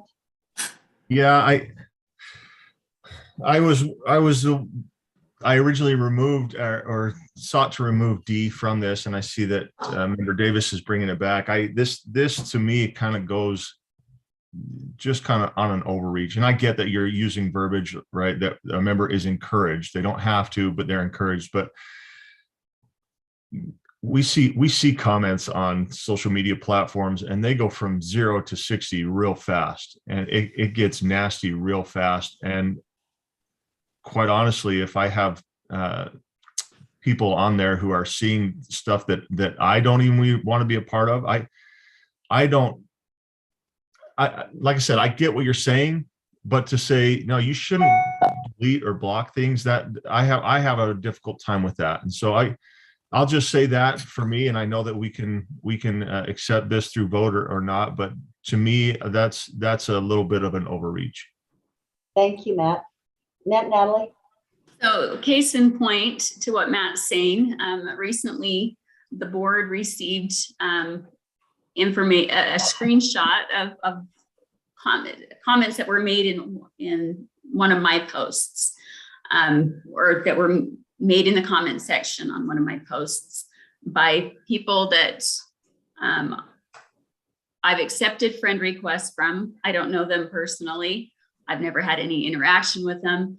I post things. I don't often go back and read all the comments because I just don't have time for that. And so I found out about that comment when the rest of the board found out about it. And he was actually inciting violence, not like before when I was reprimanded, where it was a play on words, and the get out your muskets comment that people took as inciting violence, but actually wasn't. But this particular instance, they were calling for actual violence, and whether they meant it or not, I don't know, but the words were clear, and it wasn't a play on words. And so I immediately went and found that comment, and I deleted it, and I messaged the individual, and I said, please do not say things to encourage violence on my posts, or I have deleted your comment for that reason. And then when Brian Quisenberry reached out to me, I had already done that before he reached out to me, and I was able to report to him how I had taken care of it, and he thanked me. So there's a case where it was important to delete the comment, and whoever emailed it to the board said that my not saying anything was saying that I agreed with that, which was clearly not the case. I just didn't know that comment was there. And as soon as I was made aware of it, I took care of it, because I am not okay with people encouraging or inciting violence on my posts. And none of my posts have ever incited or encouraged violence. Some people will go to that immediately because that is their personality. That is not my personality. I encourage people to get involved and to make their voices heard. But words do not necessarily mean violence. We're to, call your school or call your legislator. That's a civil way of participating in the public sphere, and that's all I've ever done. Okay, thank you, Natalie. Our AAG has her hand raised. Let's move to Ashley Beal. Yes, so in fairness, I did not have time to do full background research on this, but I've just been looking while the conversation has been going on. The Supreme Court refused to take this case up because Trump was out of office by the time it reached the Supreme Court. But I will just note that the Federal Court of Appeals in the Second Circuit, so not over us, it's not binding, but just maybe a precedent and where things are going. They had ruled that when Trump was president, he wasn't allowed to block people from his Twitter because it's basically considered a First Amendment violation, that you're excluding them from a public forum based on their viewpoints. And so I think where you get into things like death threats and things like that, like inciting violence, obviously they're not protected forms of speech under the First Amendment. So those, don't fall under that same category. But I think where public forums are being used specifically in your guys' roles as government employees, then you can't block people based on their viewpoint. Again, like hate speech, stuff like that, different category, not protected. But I think that's just a careful line. And again, it's not controlling law, but it is something that we saw come out of the Second Circuit last year. Thank you. Helpful. With that, I think everybody's said their piece, and Natalie, your hand's still up, but I think we've. Oh, well, I have other amendments, but yeah, well, let's when we're done with this. Let's make a decision on this right now first. And Cindy, do you have any other comment to the other change from neutral to informational, or did you want a final thought about parentheses D? I can address both. Just the final thought on parenthesis D is just that the law is escalating some on this. And I just think we're doing our members a disservice not to encourage a best practice, what I would consider a best practice. And certainly there are going to be some egregious oversteps. We have to use our best judgment. We're going to have to block or delete. And then the other one is, and I, trust me, social media makes me crazy in general. But the other one is informational and neutral. And I just, it looks like you folks changed it from general to neutral, but I would just change it to informational, because if a staff member reports a vote of the board or a position that they took on Friday the 5th, they voted to do A, B, and C, that is not neutral. That is expressing a definite position, but it is informational. So I don't think it's appropriate for staff members ever to go in and insert opinions and responses back to public members. But I do think information is appropriate. And so I would change that. I don't think it's possible for them to send a neutral response, but I think it is possible for them to send an informational response. Okay, and thank you, Cindy. In the interest of time, one more short comment, Matt, and then I'm going to make a chair's decision to divide this motion and vote first on F and then on informational. Matt? And that was my request. Thank you, Carol. Thank you. So the motion has been made by Member Davis to add a new, and we will get the parentheses and the letters right. So I'm not holding all of us right now to a D or an F or an E, but we would add board members. A member is encouraged, and will again can be consistent throughout the policy. If it says board members generally, then we'll say board members are encouraged. If it says generally a member, we'll say that. So I'm not going to argue that right now either. But the statement would be a member is encouraged to accept participation requests and not block public commenters on social media. All those in favor, I shouldn't say that. All committee members, please vote on that change. And I see 3 ayes and 2 nays. The nays would be Mr. Hymas and Ms. Klein.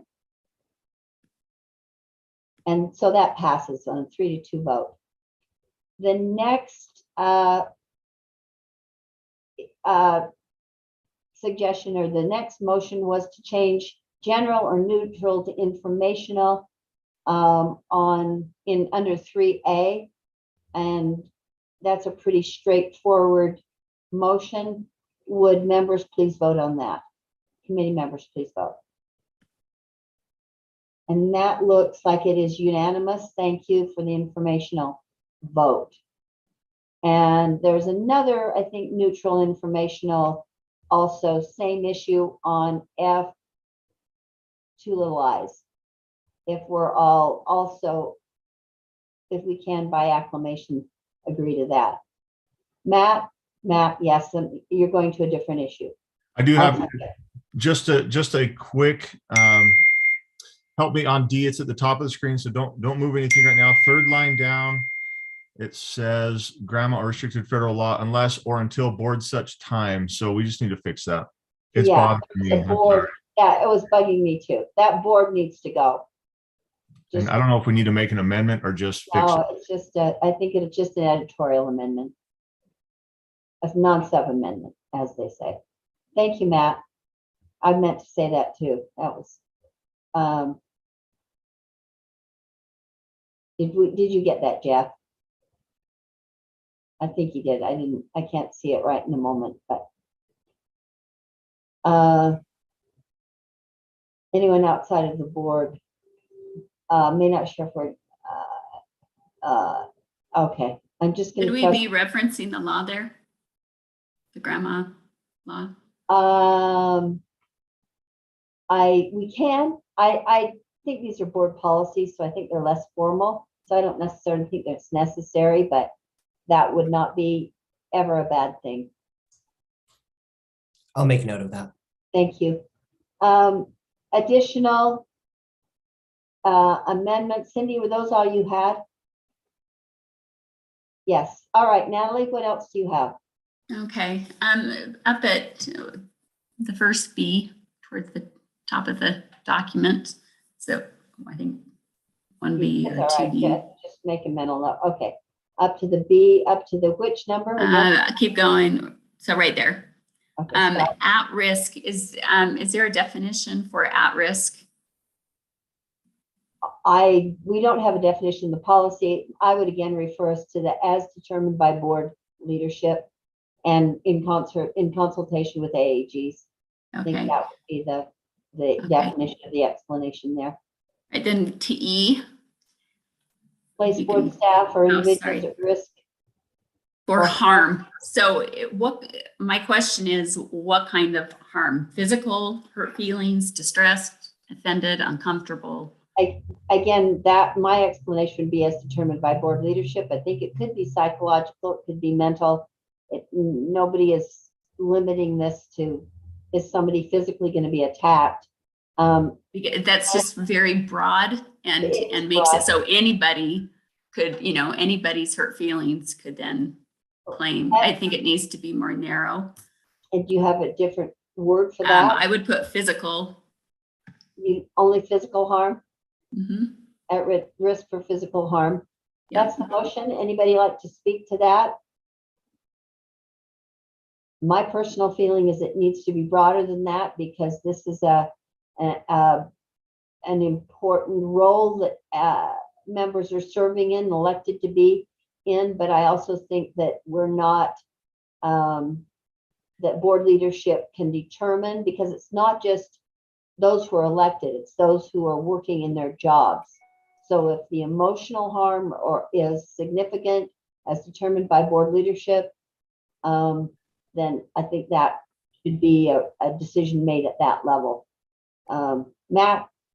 Yeah, I mean, I see both sides of this. I think it is difficult, you know, if I'm working on something and I've spent a lot of my career working on something, and a comment is made by a board member, do I take personal offense to that? And what does that look like? Should the staff member then be, you know what I mean, where it's not personal? I think it is difficult. It is very broad. Countless the number of people I've probably put in emotional harm or mental harm on accident. Do you know what I mean? So I do agree with Natalie on this, that it really gets muddy on trying to figure out, and that's a big task for board leadership as well. And I could be wrong. I'm not on board leadership, so maybe Cindy could speak to that. But for them to have to sit down and say, well, did she hurt so-and-so's feelings or cause emotional stress? And what does that look like? And when did that take place? And what comment brought that about? I don't know. I would feel more comfortable putting in more of a physical harm. And if there are concerns that staff has, that they absolutely should bring them up. I don't think this document, we would ever say, well, it's not on the document, so don't bring it to our attention. That's good, Matt. Thank you. Cindy, do you want to quickly speak to that or not? You're on mute. You're muted still. Sorry, I just can't make the change. I'm sorry. We've just had too many staff members who sometimes get, disparaged, and it just Well, we cover that in C, defame board staff or individuals. Natalie, let's Sorry. let Cindy finish. Thank you. The problem is they can also be at risk for reputational harm. And, I'll just give one example. One person was, shown a video about her, and the description was that, this board work, and it was this board was working on this thing, and it was gonna be a cancer to children and a cancer to society. And it had this video about the staff member. And I went, when I was made aware of it, because we get made aware of a lot of things, and we don't pull everything out to the public. We don't bring everything out to the board. But I did go to this staff member, for example, and I said, I'm really sorry. And she said, I can't believe I worked for a board that doesn't ask me questions first, because the piece that was being talked about in the communication had no substantive input to the project. It was it filled an RFP to fill a logistical requirement for facilitation. And yet she and her video were out there with the narrative of being a cancer for children, and kind of communicating in the same type of post. So I really don't know where to go with this, but she wasn't in danger of physical harm. Like, nobody said, I'm going to come and beat you up. But reputationally, I mean, she's going, will someone else want to hire me if what I'm trying to do, my work, is considered a cancer for children and for people? It's a tricky space, and I want to be fair to everybody, but I'll be really honest that the monkey feels like it falls on our backs a lot.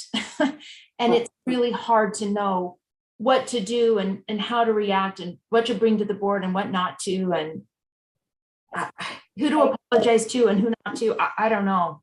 It's tough. I think everyone's spoken to this, and I think we understand the differences. We understand there's a level of subjectivity. And I think this just said, board members, we might be required to have a little thicker skin. I don't think board staff signs up for that. The defamation, which is a legal standard, should be what board staff has to expect to endure. So I support this, not adding physical, but that is, and I'm supposed to not express opinions as much as the chair. but let's put this to a vote. The board member, the motion has been to add physical harm to this sentence. Would committee members please vote? It's like it's a vote of 3-2. We won't be adding physical. Natalie, can I ask you to move quickly to your next one and speak Sure. quickly to it? Yes. So I would go down to I or H and ask that the words incite or be stricken. Yeah. Do you want to speak to it quickly?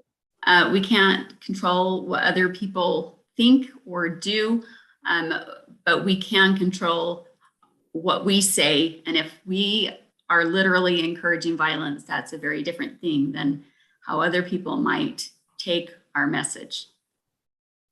Any other board comments to that? Board member comments to that?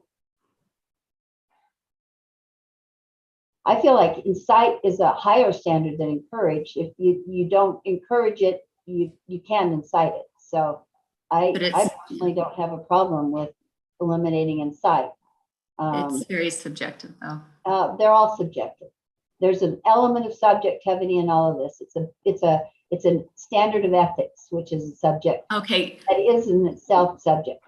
So I would actually strike incite or and add the words or strike incite or encourage and instead add in call for acts of violence. My feeling that's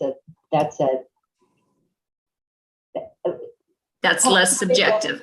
Well, I don't think so. Depends on how you define call, but I think it's too low of a standard for public officials, is my opinion. Others have any opinion on that?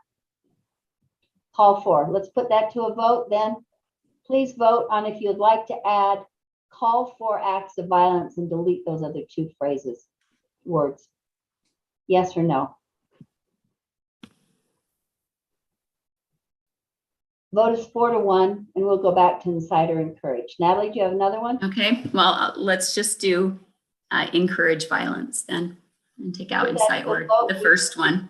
We discussed it. Delete incite or, put that to a vote. Encourage violence. Would committee members please vote?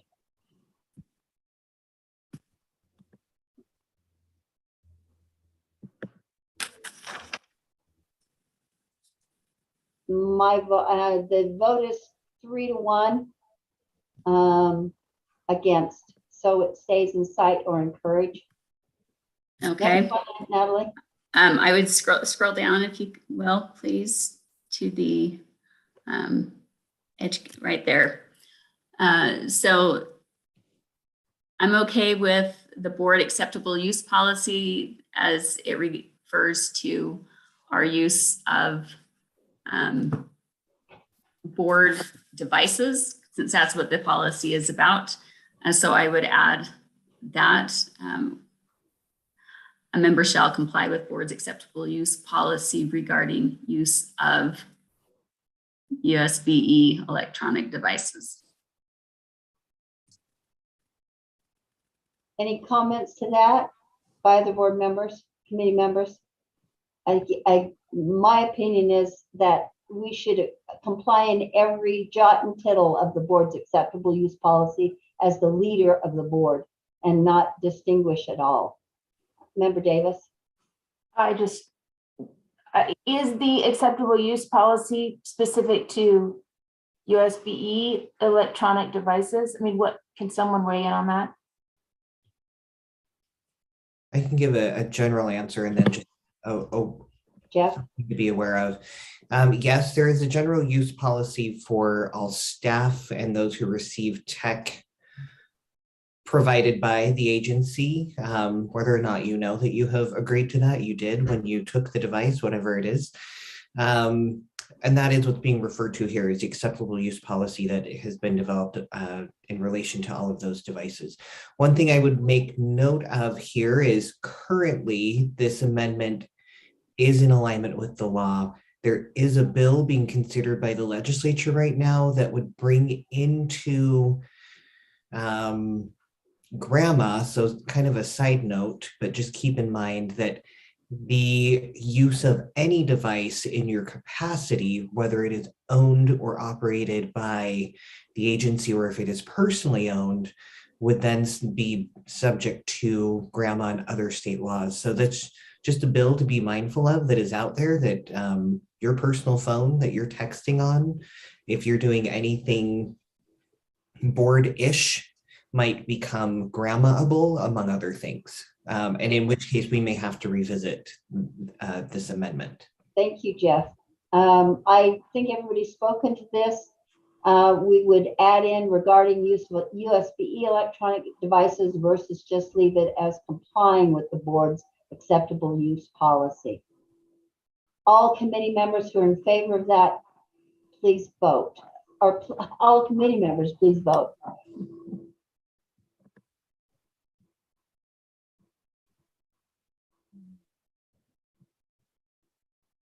Well, I don't know. Okay, that's vote 3-2. We'll be adding regarding use of USB electronic devices. Okay.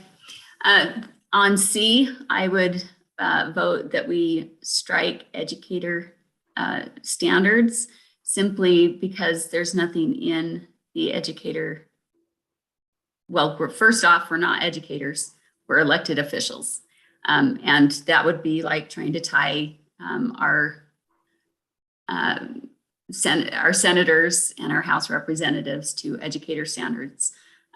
We are not educators. It doesn't mean that the educator standards are bad and that we shouldn't aspire to keeping, that level of conduct, but they are not. But we are not actually educators. We're elected officials. Thank you. And then I would also. Sorry, what? Let's stick with the one and the one change. Okay. Other comments to that? My comment would be that if we write these and we expect teachers to abide by them as their leaders, we should also abide by them. Member Davis. I was just going to say the same thing, and we're also in and out of schools all the time, and we need to maintain a certain ethical standard too when we're interacting and in and around children and public spaces and all of that. Thank you, Member Davis. This would, so the motion is to strike R277-217 educator standards from this sentence. Those in favor. Can I amend that? Yes, you can do it quickly. Yes. So if we leave that there, then add the words after that say when in public schools. That's fine. Members should not communicate anything that violates R277-217 educator standards when communicating with, when in public schools or communicating with public school administrators or teachers. Cindy, or students. Are you want to respond to that or something else? I just, the world is small now, and it's small because of technology, and I just think we should be keeping the same standards where we are asking of others. Right, I absolutely agree. I feel like that's not what we're limiting teachers to. They're always teachers. They wear their teacher hat all the time. Same with the leaders of teachers who are the State Board of Education. I would ask committee members to vote on adding this phrase, a vote about adding this phrase, yes or no. The vote is 4-1 against, with Member Klein in favor. Next, Natalie.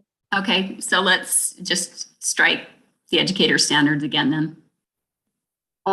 Members, please vote on striking educator standards. Take down your previous vote. The vote is to strike educator standards, or the motion is to vote. And that would be a 4-1 vote opposed. Natalie in favor. Okay, then I would also move to strike Title 67, Chapter 17, or Chapter 16, Utah Public Officers and Employee Ethics Act. There is nothing in that act that speaks to communications, like And public communications. And that's what this rule is, or this policy is about, board member communications, and there's nothing in there on communications. And I would beg to differ that that any way that a public officer or employee uses his office to take advantage of others could be through a communication. So I think that's not exactly true. We're bound by this, whether it's in this policy or not. So I think this is just a reminder. The motion is to strike the Public Officers and Employees Ethics Act from our communications by board members policy. Would committee members please vote?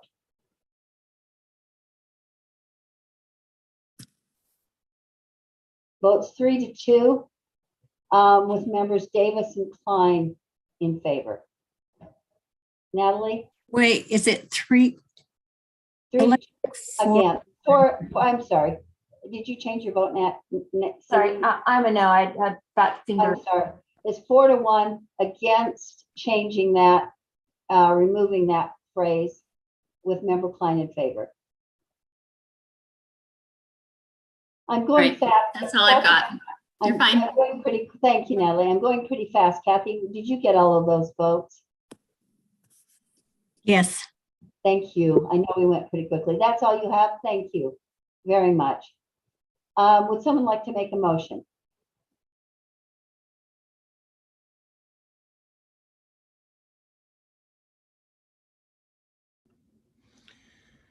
Member Davis, would you like to make a motion? Sure, I can. Is the language on there? Probably not. Okay, I move the board. The committee. May I suggest that maybe, oh, never mind. Oh, go ahead. Go ahead. I was just gonna say, if Ben or Jeff could just show the recommended action that's on the agenda memo, and then instead of saying draft 3, all you're gonna say is draft 3 is amended. Right. Thank you. Let me just pull it up. I've got it in front of me, so I can go ahead and make the motion. I move that the committee approve board policy 2004 draft 3 as amended and forward a recommendation to the board for approval. Please vote, committee members.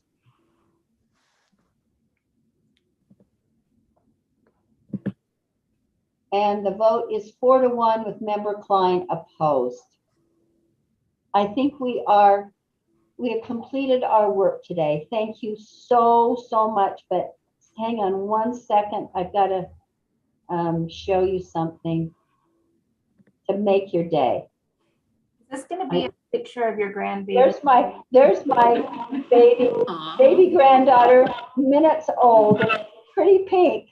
So I don't know what her name is yet. So I just give you that as a one good feeling of kind of aspect of today's discussion. Thank you for indulging that personal privilege. And thanks to all of you for your work. Thanks to the committee members. Thanks to the staff members who support us. And have a good weekend. Any other final thoughts? Great. Thanks so much. Thanks. Go enjoy that grandbaby. I am going to, as soon as I get to see her. Thank you. Thank you, Chair. Thanks again. Right. Local board member Lair, is she in Utah?